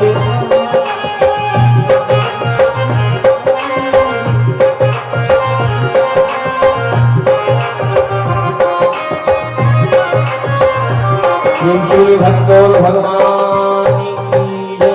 लेकिन जितने लोग शोभा यात्रा में आए या जितने लोग आना चाहते हैं आज नहीं आ पाए हैं, और जितने लोग यहाँ बैठ करके सुन रहे हैं तो खैर कलदार भगत हैं, पानी में गीले होने वाले नहीं है। तो एक बार जोरदार तालियां आप लोगों के लिए। और कल से देखिए, आपका शायद राजकुमारी जी नाम है ना, आपने और भैया तो चले गए, राकेश जी क्या नाम है उनका, आप सभी ने, भाऊ साहब ने, तोमर जी ने, लोकेश ने, है ना, बहुत मेहनत करी है आप लोगों ने। मुझे मालूम है, पल पल की खबर देते रहते थे गुरु महाराज क्या करना है। शायद इस क्षेत्र में कभी कथा नहीं होगी, है ना। तो बड़े सौभाग्य की बात है, आप बधाई के पात्र हैं, आप लोगों ने लाया है। हाँ, नहीं ठीक है, वो तो 7 दिन अपन रहेंगी सब साथ में। आपका क्या नाम है? रीना जी।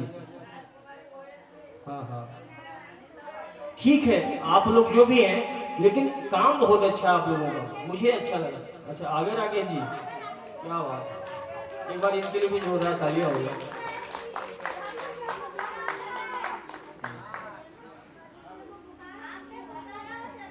बहुत बढ़िया। तो प्यारों, इस संसार का नियम है, वो भगवान और भक्त के बीच में माया क्या है, बाधक बनकर के खड़ी हो जाती है। वो भगवान से मिलने नहीं देती है। नारद जी यत्र तत्र सर्वत्र दर्शन करते हुए गए और जाकर के उन्होंने देखा क्या कि यहाँ ऐसा हो रहा है, वहां ऐसा हो रहा है। लोग जूठे पूठे रहते हैं, अर्थात साफ सफाई नहीं है, आचार विचार का पालन नहीं करते हैं।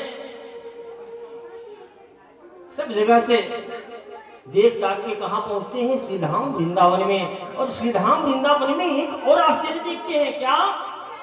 वहां पे एक युवा स्त्री की गोद में 2 वृद्ध लेटे हुए हैं, आराम कर रहे हैं। यह अपने जीवन का उन्होंने धरती पर अब तक का सबसे बड़ा आश्चर्य देखा।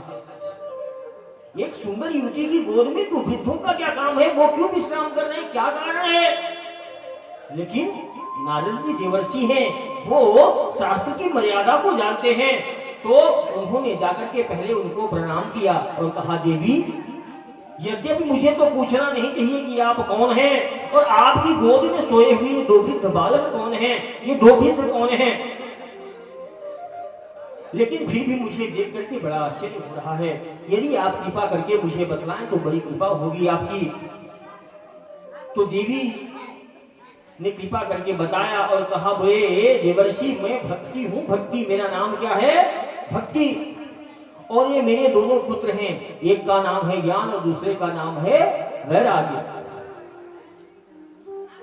लोग मुझे तो चाहते हैं लेकिन मेरे पुत्रों की कोई कीमत नहीं है, अर्थात ये वृद्ध होते जा रहे हैं और मैं इसी से दुखी हूं नारद जी। नारद जी ने कहा, आप भक्ति जी हैं? बोले हाँ। बोले देवी आपको दंडवत प्रणाम करता हूं, क्यों? क्योंकि आज तक मैंने सिर्फ आपका नाम सुना था, आपको देखा नहीं था, आज देख लिया। और नारद जी ने दोनों हाथ जोड़ करके भक्ति महारानी को प्रणाम किया। प्रेम से बोले भक्ति मैया की जय हो। नारद जी से भक्ति मैया ने कहा, बोले देवर्षि आप वह उपाय कीजिए। सब दिन की गारंटी नहीं है, सब दिन हो तो नहीं एक समान है ना, तो राजेश जी को समझा दीजिएगा बात। तो प्यारो भक्ति मैया ने कहा, बोले देवर्षि मेरे दुख का सिर्फ यही कारण है कि मेरे जो पुत्र हैं ये वृद्ध हैं, मैं भली ही तरुणी हूं लेकिन इनके उद्धार का कोई कारण कीजिए, कोई उपाय कीजिए। और प्यारो नारद जी ने अनेक प्रकार के सत्कर्म किए, भगवत बड़े बड़े पुराण 18 पुराण सुना दिए, सारी चीजें सुना दी, लेकिन उन वृद्धों का बुढ़ापा दूर नहीं हुआ हो। जितने सत्कर्म होते हैं वो सब उन्होंने कर लिए, किसने? नारद जी ने। लेकिन किसी भी पुण्य कर्म का कोई फल ऐसा नहीं हुआ कि उन ज्ञान और वैराग्य के बुढ़ापे को दूर कर सके। जब तक कथाएं होती थी, पुण्य हवन आदि होते थे, तब तक तो उठ करके बैठ जाते थे, लेकिन जैसे ही कथाएं समाप्त होती थी वो फिर से वृद्ध हो जाते थे और मां की गोद में लेट जाते थे। देवर्षि नारद जी साधारण नहीं है प्यारो, फिर ये भगवान के ही अंश हैं। वो परेशान हो गए, बोले मैं ऐसा कौन सा सत्कर्म करूं कि ज्ञान वैराग्य और भक्ति का बुढ़ापा दूर हो जाए। तब वो ध्यान धरते हैं और आकाशवाणी होती है कि हे देवर्षि आप सत्कर्म करो। क्या करो? सत्कर्म करो। ज्ञान वैराग्य और भक्ति के बुढ़ापे को दूर करने के लिए आपको सत्कर्म करना होगा। प्रेम शिवरी भक्त और भगवान की जय हो। प्यारो नारद जी घूमते घूमते गंगा द्वारे अर्थात गंगा तट पर पहुंचते हैं। वहां पर ऋषियों से भेंट होती है, सूत जी महाराज मिलते हैं उनको। सूत जी ने उनके उदासी का कारण पूछा, उन्होंने बताया। तब उन्होंने श्रीमद् भागवत महापुराण की कथा सुनाई। क्या सुनाई? श्रीमद् भागवत महापुराण की कथा सुनाई। वहीं से श्रीमद् भागवत महापुराण का प्रादुर्भाव होता है। सूत जी ने कहा, बोले नारद जी, श्रवकाद ऋषियों ने नारद जी को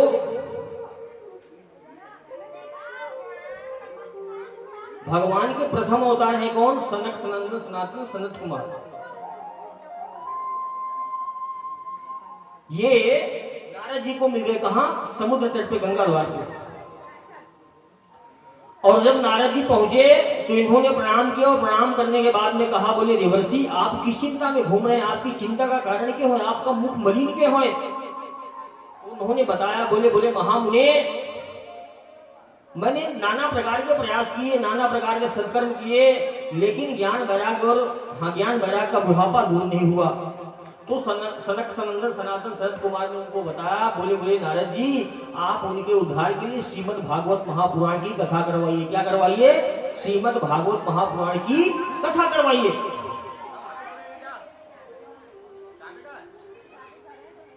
नारद जी ने सोचा, मैंने सारे वेद, सारे पुराण, सारे शास्त्र सुना दिए, सब कुछ कर दिया, लेकिन ज्ञान वैराग्य और भक्ति का बुढ़ापा दूर नहीं हुआ। तो ये भागवत कथा, तब उस समय भागवत कथा का प्रादुर्भाव नहीं हुआ था, इसमें इतना वो नहीं था। तो बोले इसमें ऐसा क्या है जो कि ज्ञान और वैराग्य के बुढ़ापे को दूर कर देगी? तो बड़ा सुंदर उत्तर दिया किसने? शास्त्रवेताओं सूत जी महाराज सनत कुमार ने बहुत बढ़िया उनको उत्तर दिया। सनत कुमारों ने उन्होंने कहा, बोले नारद जी आप दूध जानते हैं? बोले हाँ। बोले दूध में घी होता है? बोले हाँ होता है। तो बोले आप दूध से दीपक जला सकते हैं? बोले नहीं, दूध से दीपक नहीं जला सकते। बोले काहे से दीपक जलता है? बोले घी से। तो बोले घी तो दूध में है, तो जलाओ दूध से दीपक। बोले नहीं जलेगा। हमारे गांव में क्या हुआ, मेरे गांव के एकदम मेरे पड़ोस की बात बता रहा हूं, पता नहीं सुन रहे होंगे नहीं सुन रहे होंगे, उनकी नई नई शादी हुई है ना। पहले गांव में आज से 10-12 साल पहले इतनी जागरूकता नहीं थी। तो उनकी शादी हुई तो उनके देवर जी बड़े मजाकिया टाइप के थे, और गांव में गाय वगैरह सब होती हैं, और बेचारी नई नई लड़की सीधी साधी, उसको क्या मालूम। तो उनने कहा, बोले भाभी दूध में पूरियां बहुत अच्छी बनती हैं। समझना बात, ये सत्य घटना बता रहा हूं मैं आपको। अब भैया वो बेचारी सीधी साधी लड़की, और जाकर के दूध गर्म किया, खोलते दूध में आटा बेल के डाल दिया काहे के ऊपर आए। तो ऐसा हुआ है दूध में घी, लेकिन उस दूध से दीपक नहीं जल सकता है। यदि उसको आपको दीपक जलाने के योग्य बनाना है तो पहले आपको उसको जमाना पड़ेगा, फिर उसको भिगोना पड़ेगा, फिर मक्खन निकालना पड़ेगा, और मक्खन निकालने के बाद में उसको गर्म करके घी बनाना पड़ेगा, जब जाकर के दीपक बनता है। इसीलिए है नारद जी, ये श्रीमद् भागवत की कथा मक्खन है, मक्खन। घी मक्खन में नहीं क्या है, डायरेक्ट तैयार किया हुआ घी है। सभी वेद पुराणों का निचोड़ है। तब नारद जी को बात समझ में आई, बोले हाँ शायद यही सबसे बड़ा सत्कर्म है। और प्यारों, सबसे बड़ा सत्कर्म श्रीमद् भागवत महापुराण ही है। क्यों? क्योंकि दुनिया में अनेक प्रकार के सत्कर्म बताए गए हैं, द्रव्य दान, ये वो सब तमाम तरह के। आप किसी को धन का दान दे दोगे, कितने दिन चलेगा आप बताओ, कितने दिन चलेगा? कुछ भोग वस्तु खरीद लेगा या कुछ खा पी लेगा, उसके बाद खत्म हो जाएगा।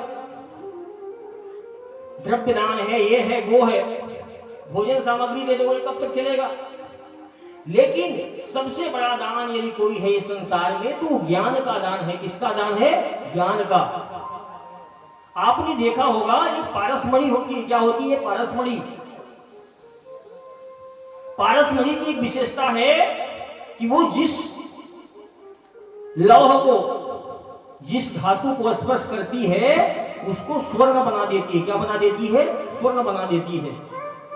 लेकिन जो सत्संग का भागवती ज्ञान है ना, ये पारसमणि से भी बढ़ के बताया गया है। क्यों? क्योंकि पारसमणि जिस धातु को स्पर्श करती है, उसको जिसको सोना बनाती है, उस धातु को यह गुण नहीं प्रदान करती कि तू जिसको छुएगी वो भी सोना बन जाए। ऐसा गुण प्रदान करती है क्या? नहीं। अलग धातु को अगर स्वर्ण बनाना है आपको, तो आपको क्या करना पड़ेगा? उसमें भी पारसमणि स्पर्श करवाना होगा। लेकिन ज्ञान एक ऐसी चीज है प्यारों कि यदि आपने सत्संग रूपी ज्ञान सीखा है तो आप तो खुद इस ज्ञान को ग्रहण करके स्वर्ण बन रहे हो।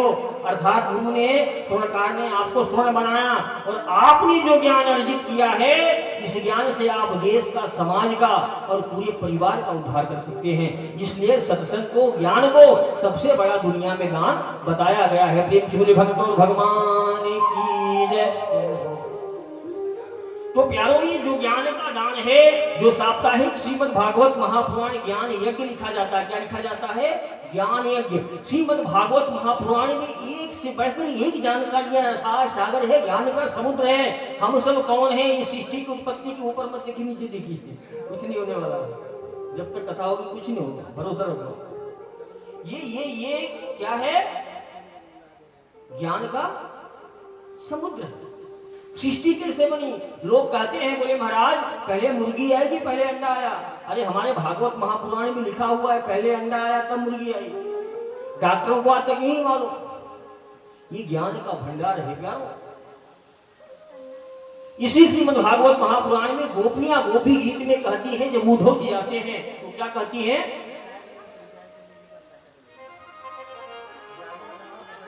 पूरी कथा में कथा वक्ताओं की कहीं तारीफ नहीं हुई, सिर्फ एक जगह तारीफ करती हैं, और उसके बाद में फिर एक जगह जो है क्रोध में आकर के बुरा भला भी कहती हैं। लेकिन कोई बात नहीं, क्रोधापि देवेन वरेन तुल्य। बड़ों का क्रोध में दिया हुआ वाक्य भी वरदान के समान होता है। ये गोपियां गोपी भी गीत में कहती हैं कि इस दुनिया में सबसे बड़ा दानी अगर कोई है तो ये कथा वक्ता है। क्यों? क्योंकि वो जो परम ब्रह्म है, अर्थात जो अनंत है, जो अजित है, जिसकी कोई सीमा नहीं है, उस सच्चिदानंद अजित भगवान को शब्दों की पुलिया बना करके लोगों में बांट देता है बिना किसी मोल के हो। तो सबसे बड़ा इस दुनिया में कौन है दानी? जो ज्ञान का दान देता है, जो वक्ता होता है, जो व्यासपीठ होती है। इसीलिए व्यासपीठ को दुनिया का सर्वोच्च सिंहासन बताया गया। प्रेम से भक्त और भगवान की जय, व्यास भगवान की जय हो प्यारो। और आगे चल के ये गोपियां ताना मारती हैं, अर्थात बोले तो क्रोध में आकर के बुरा भला कहती हैं उन वक्ताओं को। क्या कहती हैं? बोले मुझे लगता है, बोले ठाकुर जी से इन कथा वक्ताओं की कोई सेटिंग है। क्या है? सेटिंग है। इन कथा वक्ताओं की ठाकुर जी से कोई सेटिंग है कि मेरी अच्छी अच्छी कथाएं दुनिया को सुनाओ, उनको मेरा दीवाना बना दो, मेरे प्यार में रोए तड़पे, और इसके बदले में मैं तुमको मोक्ष दे दूंगा। भगवान की और कथा वक्ताओं की ऐसी सेटिंग है? ऐसा नहीं है प्यारो। लेकिन हाँ ये है कि प्रेम को अगर पैदा करने की कोई जगह है तो यही है। और नारद जी को समझ में आ गया कि हमको क्या करना चाहिए, सबसे बड़ा सत्कर्म क्या है। अर्थात अब मैं श्रीमद् भागवत महापुराण कराऊंगा। जैसे हमारे राकेश भैया गए, पता नहीं क्या बात हुई, किस पर्पज से गए थे, इनका उद्देश्य कुछ और था, लेकिन कुछ ऐसी बात हुई इनके दिमाग में बत्ती जल गई कि हमको श्रीमद् भागवत महापुराण कराना। और हुई आप सब। तो नारद जी ने कहा मैं भागवत महापुराण कराऊंगा। लेकिन समस्या ये थी प्यारों कि श्रीमद् भागवत महापुराण करेगा कौन? उस समय कोई वक्ता ही नहीं था, सिर्फ 4 वक्ता थे, सनक सनातन सनत कुमार। और ये चारों भाई क्या करते थे? ये भगवान विष्णु जी के अवतार हैं। 3 भाई नीचे बैठ जाते थे, एक भाई व्यासपीठ पे, एक जने व्यास जी बन जाए और 3 भगवान कथा सुनाए। जब उनकी कथा पूरी हो जाए 7 दिन की तो दूसरा भाई आए व्यासपीठ पे। ऐसे 3 वक्ता बन जाते थे और एक वक्ता बन जाते थे 3 श्रोता।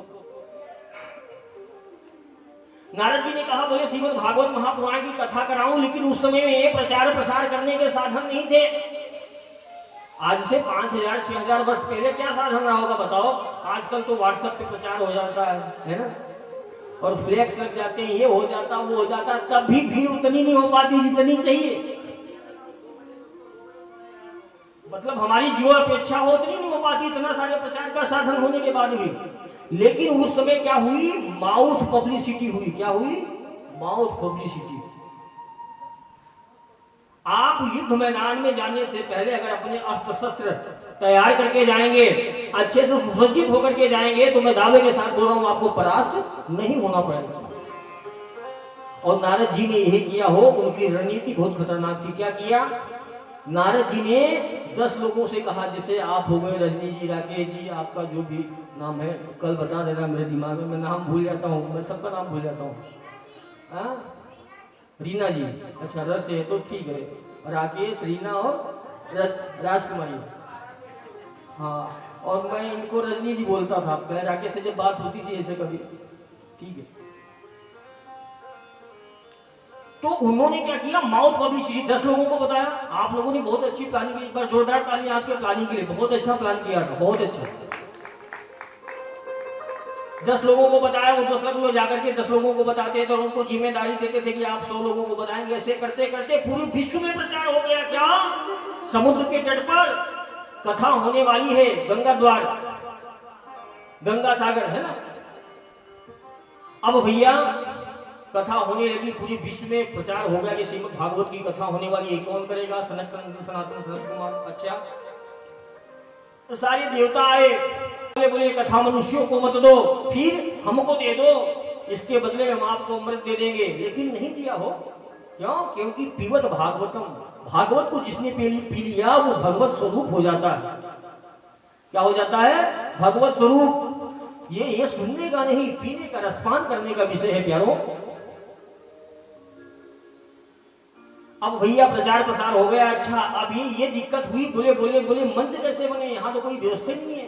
बोले काम करो, बालू उठाओ और बालू में पानी डालो, पानी डाल के बढ़िया अच्छा सा व्यासपीठ बना लिया, बन गई व्यासपीठ, ठीक है।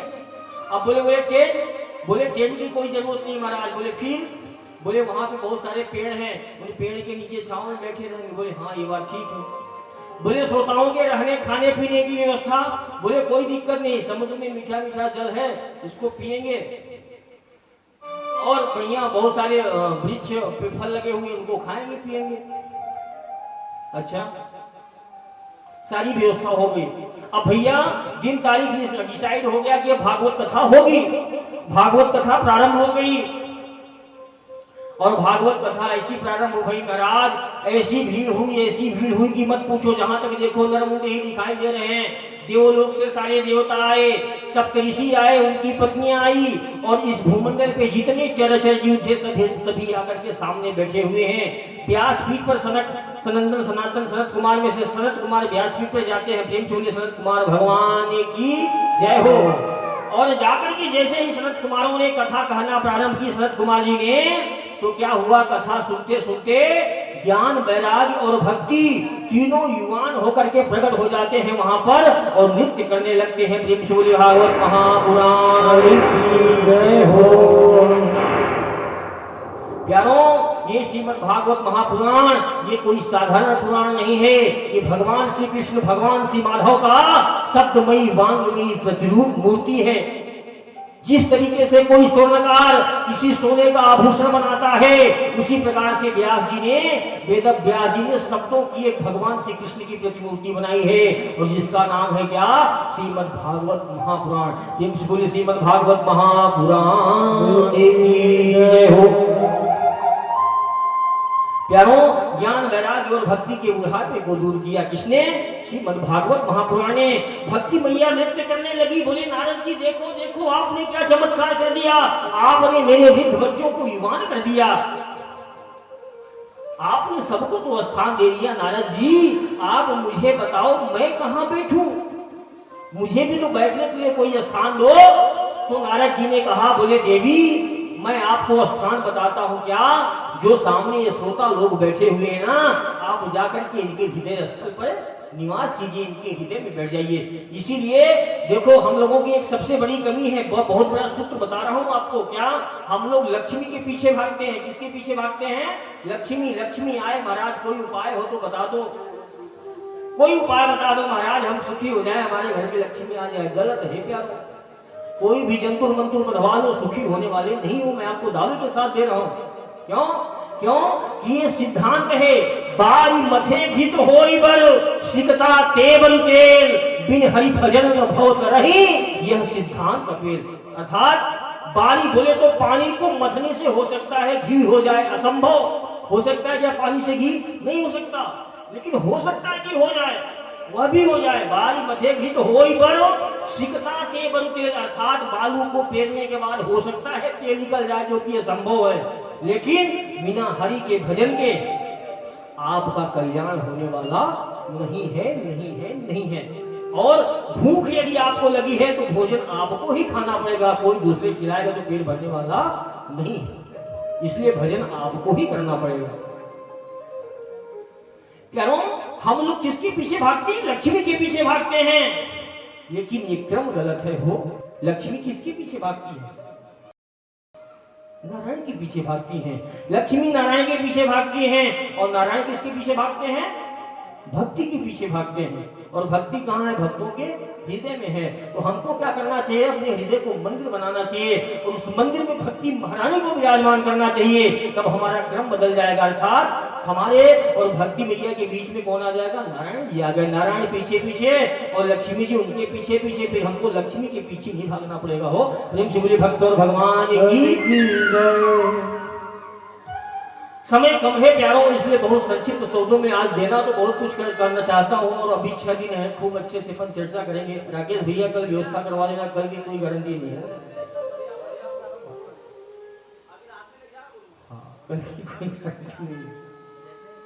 प्यारों, इस तरह से भक्ति और वैराग्य का बुढ़ापा दूर होता है। फिर ऐसे आगे कथा आती है, पूछते हैं, बोले ये श्रीमद् भागवत महापुराण किसका किसका उद्धार कर सकती है, बोले सबका उद्धार कर सकती है।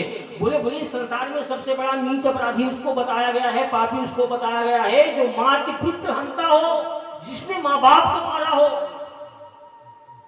इस संसार में सबसे बड़ा अपराधी कौन है? लोग समझते नहीं, आजकल संस्कार नहीं है बच्चों में। क्यों नहीं है? क्योंकि अभद्र पदार्थ खाते हैं, गलत चीजों को पे करते हैं, पराई बहन बेटियों को गलत दृष्टि से देखते हैं, तो संस्कार कहां से आएंगे आप बताओ?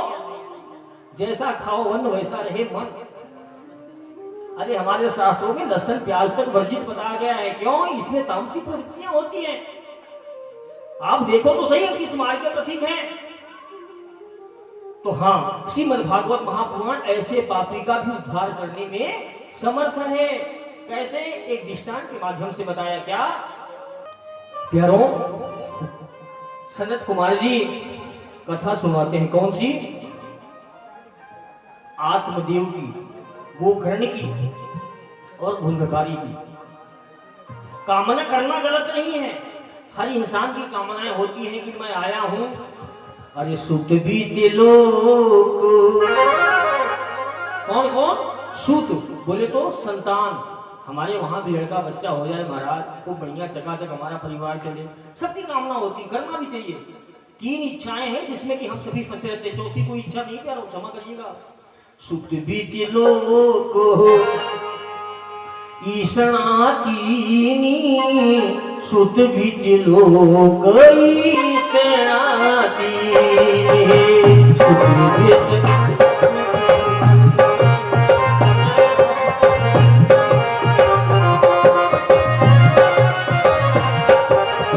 भक्तों भगवान की जय। पहली इच्छा है भगवान हमारे वहां लड़का हो जाए।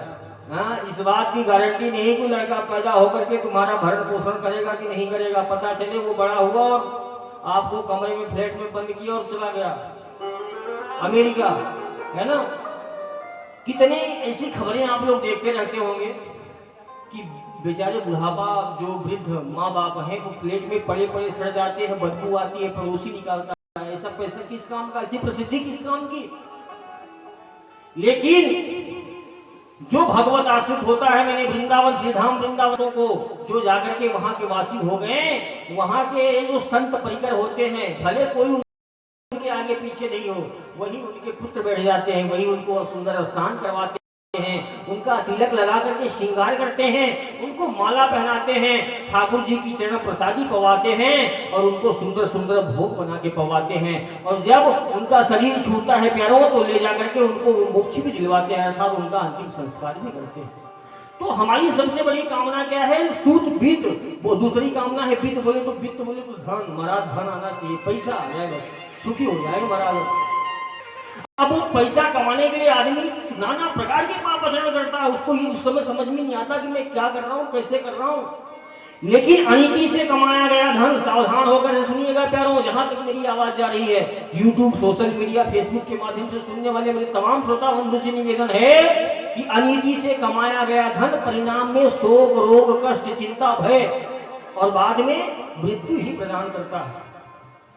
1 रुपए अगर आपने किसी का गलत से लिया है तो आपको अवश्य में भोक्तव्यम कृतम कर्म शुभाशुभम, आपको यही भरना पड़ेगा।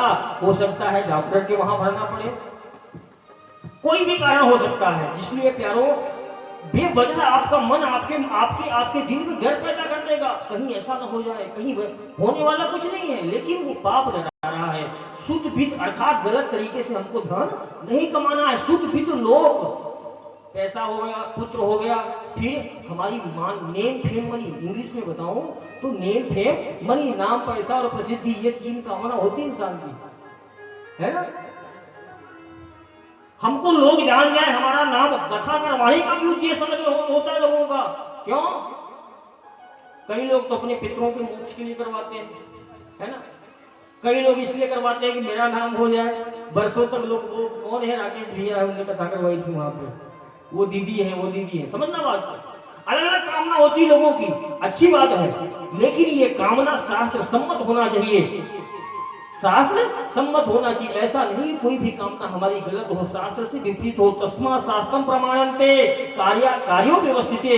हम जो भी कार्य करें शास्त्र से संबंधित हो, शास्त्र से मर्यादित हो, गुरु आज्ञा से हो। गुरु मुखी होकर के चलने की जरूरत है, मनमुखी होकर के चलने की जरूरत नहीं है। फिर जयति जग उच्च रहे। आप जिस मार्ग से गुजर जाएंगे वहां चारों तरफ आपकी जय जयकार ही होगी। बोले भक्त भगवान की जय हो। प्यारों, आगे गोकर्ण धुंधकारी और आत्मदेव जी की कथा आती है। एक आत्मदेव नाम के ब्राह्मण थे, उनके वहां संतान नहीं हुई। चौथे पन में वो चिंतित हो गए। उनकी पत्नी ने कहा, बोले हमारे वहां संतान नहीं हुई, हमारी धन संपत्ति वैभव का क्या होगा। ब्राह्मण देवता बड़े दुखी हुए और जंगल में जाते हैं। जंगल में जाने के बाद एक महर्षि से उनकी मुलाकात होती है और उन तपस्वी ने कहा, बोले बच्चा क्या कर रहे हो। बोले गुरु महाराज मैं प्राण देने जा रहा हूँ। क्यों? क्योंकि मेरे वहां संतान नहीं है। बोले पुत्र प्राण देने से क्या होगा। भगवान जिसको संतान का भाव देते हैं उसको बदले में स्वयं को दे देते हैं। ये जगत के बाप है, बाप क्या है, ये जगत के बाप है, लेकिन तुम्हारे प्रेम में तुम्हारे बेटे बने बैठे हैं। इनसे बड़ा दयालु कौन होगा बताओ। गलत बोल रहा हूं? भगवान अगर किसी चीज का भाव देते हैं तो उसके बदले में वो स्वयं को दे देते हैं। संत भगवान ने बताया, लेकिन उनको समझ में नहीं आई। बोले वत्स तुम्हारे 7 जन्मों में संतान का सुख नहीं मैं देख पा रहा हूं। अब तो पंडित जी ने दिमाग लगा दिया वहीं पे। क्या? बोले पहुंचे हुए महात्मा है, सिद्ध महापुरुष है, भगवत कोटि के महापुरुष है। क्यों? जब ये देख सकते हैं कि 7 जन्मों में हमको संतान का सुख नहीं है, त्रिकालज्ञ हैं, तो इसका मतलब है कि हमको ये संतान भी दे सकते हैं। अर्थात पहुंचे हुए महापुरुष हैं। और उन्होंने जिद करी। क्या करा? जिद करा। और जिद करने के बाद उनसे संतान मांग लिया हो। किसी भी संत के पास में, महंत के पास में जाओ तो उससे कुछ मत मांगो। क्यों? उसके दर्शन मात्र से आपका कर लेना होगा। ये मैं नहीं कहता, भगवान कहते हैं संत दर्शन, संतों के दर्शन मात्र से हमारे पापों का नाश हो जाता है। भगवान प्रसन्न हो जाते हैं। और हमारे भगवान तो मंगल भवन है। मंगल भवन मंगलहारी अद्रवम शुद्ध शरथी अजीरे बिहारी। मंगल भवनिया मंगलहारी द्रवम शुद्ध शरथी अजीरे बिहारी।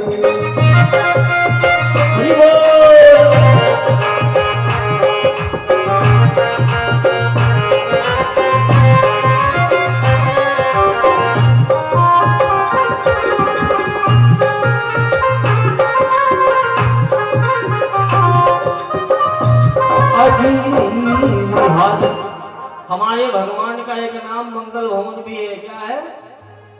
और जो मंगल भवन की शरण में है उसका कभी अमंगल नहीं हो सकता। निर्भय रहो, निश्चित रहो, लेकिन शरण में रहो। किसकी? भगवान की। और एक बात बताऊं मैं आप लोगों को, क्या होता है, हम लोग गुरु को इंसान समझ लेते हैं। क्या समझते हैं? गुरु को इंसान समझ लेते हैं। गलत है। क्यों? क्योंकि कृपा सिंधु नर रूप हरि। गुरु और भगवान में कोई अंतर नहीं है। और भगवान स्वयं कहते हैं क्या? मोते अधिक गुरु ही जी जानी। क्यों? इसलिए कहते हैं क्योंकि जानते हैं मम माया दुरंतया, मेरी माया बहुत कठिन है, ये बिना गुरु के इससे जीत नहीं पाएगा। फिर जब गुरु होगा तो हर कारण का निवारण होगा। गुरुदेव मेरे साथ में ऐसा क्यों हो रहा है? तब गुरु जी बताएंगे बेटा ये ऐसा इसलिए हो रहा है तेरे साथ। हाँ गुरु भगवान। नहीं तो इंसान जिस भगवान ने उसको बुद्धि दिया, विवेक दिया, उसी बुद्धि विवेक से वो भगवान को कोसना नहीं छोड़ता। करो वो भगवान को दोष देने लगता है। भगवान गलत है, गुरु दोष, गुरु में दोष देखने लगता है, संतों में दोष देखने लगता है। जिस भगवान ने हमको बुद्धि दी, चेतना दी, ये चेतना ये बुद्धि हम भगवान में दोष देखने में लगाते हैं। अब वो संत भगवान से जिद करके बैठा और क्या किया, उनसे एक बालक की जिद कर लिया आत्मदेव ब्राह्मण ने। और संतों से जबरदस्ती उनका दिल दुखा के कुछ लोग दे तो देंगे, लेकिन वो आपका कभी कल्याण करने वाली नहीं है। संतों की तपस्या के बदले में कभी अपनी कामना की पूर्ति नहीं करवाना चाहिए। हो संतों के दर्शन से ही पापों का नष्ट हो जाता है। बोले संत भगवान की जय हो। संत भगवान ने उसकी जिद को स्वीकार किया और एक फल दिया, और वो फल ले जाकर के कुछ विधि विधान बताए। बोले ले जाकर के अपनी पत्नी को खिला देना, आज के 9वें महीने बाद तेरी वहां संतान हो जाएगी, तेरी जिद पूरी कर देता हूँ। संत भगवान को प्रणाम किया और जाकर के कुछ नियम बताए, जो कि गर्भावस्था में जब माताएं गर्भ से हो तो कुछ नियम बताए गए हैं। आज समय कम है इसलिए उस पर चर्चा न करते हुए सीधा आगे बढ़ता हूँ। ले जाकर के धुंधकारी को दिया, धुंधली को दिया अपनी पत्नी को। उसने फल को नहीं खाया, उसने दूसरे को दे दिया। क्यों? क्योंकि कौन झंझट में पड़े। 9 महीने बच्चे को पालन पोषण, ये वो दुनियादारी, इससे बढ़िया हम तो सीधा सीधा मैके निकल लेते हैं। पहले वीडियो कॉलिंग वाला ऑप्शन नहीं था। सारी चीजें 9 महीना कब बीत गया, कब बच्चा हो गया पता नहीं चला, और बच्चा ले आकर सीधा जो उसने दिखा दिया किसको, आत्मदेव जी को। बोले देखो आपके वहां बच्चा हुआ भैया। आत्मदेव जी की वहां खूब बधाइयां बनने लगी। इधर जो फल दिया था उस फल को ले जाकर उसने क्या किया था, उनके वहां गौशाला में जो गाय बंधी हुई थी उस गाय को दे दिया। उस गाय ने जब उस दिव्य फल को खाया तो इधर पहले से ही बधाइयां बन रही थी। कहां? धुंधकारी पैदा हुआ है, किसके वहां? धुंधली के वहां। लेकिन कुछ लोगों ने आकर के बोले आत्मदेव जी बधाई हो बधाई हो। बोले क्या? बोले लल्ला भयो है। बोले कहाँ थे? बोले तुम्हारी गैया थे। बोले क्या बात करो? बोले हाँ। बोले वाले भगवान वाले ठाकुर जी, पहले तो एक नहीं दिया और देने पर आए तो देने वाला जब भी देता छप्पड़ फाड़ के, एक के बदले 2 दे दिया हो। बड़े प्रसन्न हुए, खूब बधाइयां बजी। और प्यारों धीरे धीरे समय वो आ गया, जो होना था वही होता है। वो कर्ण जी के कान जो थे वो गाय के समान थे, बाकी पूरा शरीर। अब गोकर्ण जी समय के साथ साथ संत का तेज था उसमें, उस फल में, तो वो बचपन से पैदा होते ही उनकी धर्म कर्म में रुचि थी और जाकर के जंगल में रहने लगे प्यारों। और इधर वो जो धुंधकारी था बड़ा हुआ तो नाना प्रकार के पापाचरण करने लगा। क्या क्या? कभी मदिरा पान करता है, कभी मांसाहार करता है, कभी वैश्यावृत्ति करता है। और इतना बड़ा वैश्यागामी हुआ कि अपने घर में जितना भी धन था ले जाकर के उन वैश्याओं को दे देता है।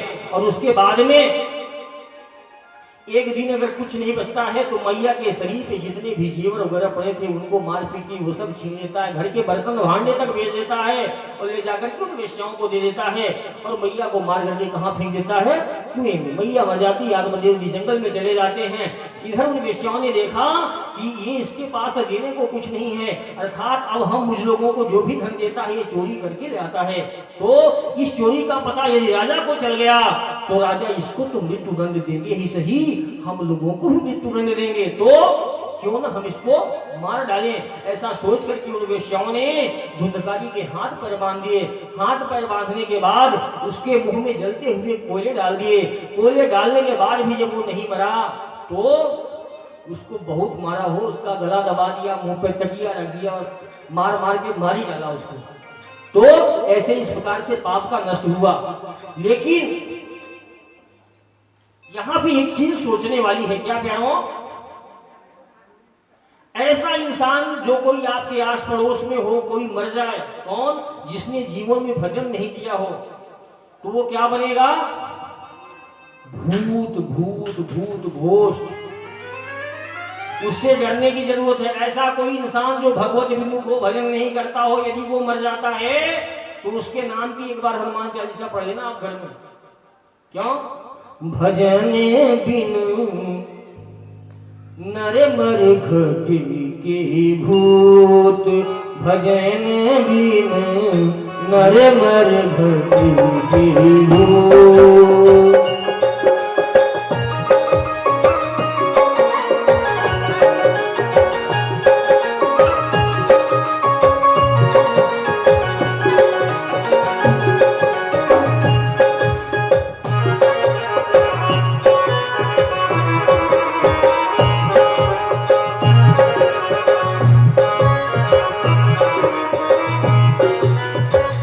बोले श्यामचंद्र भगवान की ही जय हो। तो भैया भजन करना चाहिए। लोग बोलते हैं भाई महाराज बुढ़ापे में करेंगे। अरे क्या बुढ़ापे में करोगे? जब बुढ़ापा आएगा तब ना पता चला, पहले टिकट कटने वाला अपना तो है? बुढ़ापा किसने देखा है? समय कम है इसलिए आज आगे बढ़ते हैं और कहते हैं क्या प्यारों, वो मर जाता है और इधर मरकर के वो भूत होता है, भयानक भूत होता है। इधर आत्मदेव जी जंगल में जाते हैं, उनकी गोकर्ण जी से मुलाकात होती है, अर्थात जो गाय से पुत्र उत्पन्न हुआ था उससे मुलाकात होती है। और उसने जो है पिताजी को गोकर्ण गीता अर्थात 2 श्लोक की गीता है, 2 श्लोक में बताया मनुष्य का धर्म क्या है, मनुष्य को क्या करना चाहिए और कैसे वो भगवत भजन करते हुए संसार से पार हो सकता है। वो 2 श्लोकों की गोकर्ण गीता है। इसमें समय कम है, नहीं उसमें भी अपन चर्चा करते। ऐसा करने के बाद में उनकी गति हो जाती है, उनको बता देते हैं भजन करने का और वहां से आगे बढ़ते हैं। जब आते हैं तो लोगों ने बताया, बोले आपका भाई जो धुंधकारी था वो मर गया है। अच्छा, तो जाकर के गया जी में श्राद्ध करते हैं। गया में श्राद्ध पितृ तर्पण करने का मतलब ये होता है कि आदमी को मोक्ष मिल गया। लेकिन जो माता पिता का अपमान किया हो उसको वहां भी मोक्ष नहीं मिलता है। वो श्राद्ध तर्पण करते हुए चले आए और आकर के अपने उसी घर में आंगन में लेट गए तो क्या देखते हैं महाराज, एक बड़ा तेज सा प्रकाश होता है। वो क्षण भर में हाथी बन जाता है, क्षण भर में क्या बन जाता है, मृग बन जाता है, और क्षण भर में बगुला बन जाता है, क्षण भर में कौवा बन जाता है, क्षण भर में बंदर बन जाता है। ये लक्षण भूत के हैं। कभी ऐसा दिखे आपको समझ जाना है भूत ही, उसके पास मत जाना, नहीं लग जाएगा आपको। ठीक है, नहीं लगेगा, मैं कुछ मंत्र बता दूंगा आपको, डरने की जरूरत नहीं। पिछले दिनों में हम सब बहुत सारी चर्चाएं करेंगे, है ना प्यारों। गोकर्ण जी ने समझा, बोले ये अवश्य भूत है। उन्होंने अपनी तपस्या के बल से, तपस्वी थे, हाथ से कमंडल में जल निकाला और बोले संकल्प लेकर के बोले बता तू कौन है, नहीं मैं तुझे भस्म कर दूंगा। वो डर गया, बोले भैया मैं तुम्हारा भाई धुंधकारी हूँ गोकर्ण भैया, मैं प्रेत की योनि में भटक रहा हूँ भैया, मुझसे अपराध हो गया है, मेरे मोक्ष का कोई उपाय बता दो भैया। तो उन्होंने कहा, बोले धुंधकारी मैंने तो तेरे लिए को वहां पे क्या बोलते हैं गया में श्राद्ध तर्पण वगैरह कर दिया था। बोले नहीं भैया मैं बहुत बड़ा पापी हूँ, मैं माते पिता हंता हूँ, मैं वैश्यागामी हूँ, मैंने बहुत सारे अपराध किए हैं जीवन में, मुझे ऐसे मोक्ष मिलने वाला नहीं है भैया। बोले फिर? बोले आप मेरी मुक्ति का कोई और उपाय देखिए। जाकर के गोकर्ण जी सुबह स्नान करते हैं, स्नान करने के बाद भगवान सूर्य की आराधना करते हैं। भगवान सूर्य प्रकट होते हैं और उनको श्रीमद् भागवत महापुराण का साप्ताहिक पाठ करवाने का आदेश देते हैं। प्रेम से बोलिए श्रीमद् भागवत महापुराण की जय हो। प्यारों, श्रीमद् भागवत महापुराण प्रारंभ होता है। श्रीमद् भागवत महापुराण के प्रारंभ से एक बांस, हरा बांस यहाँ तो है नहीं शायद, जहां भी भागवत हो कायदे से एक बांस गाड़ना चाहिए, है ना। अगर पितरों के उसमें आप लोग करवा रहे हैं, पितरों की मूर्तियां जहां कथा हो वहां रखना चाहिए। ये सब बहुत फायदे का चीजें होती है। ठीक है जो भी है। तो एक दिन में एक गांठ फटती है, एक दिन में एक गांठ फटती जाती है। और क्या होता है प्यारों, वो 7वें दिन दिव्य विमान आता है। कहां से? भगवान श्री हरि के दिव्य पार्षद आते हैं चतुर्भुज रूप में और उसको लेकर के जाते हैं। किसको? धुंधकारी को। भगवान श्री नारायण के धाम में जाते हैं। प्रेम से बोले श्री नारायण भगवान की जय हो। इस प्रकार से श्रीमद् भागवत महापुराण का महात्म बताया उन महर्षियों ने। बोले तो सनंदन सनत कुमारों ने। और आज की कथा को हम सभी यहीं पे विश्राम करेंगे। आप सभी खड़े हो जाएं, आरती करें।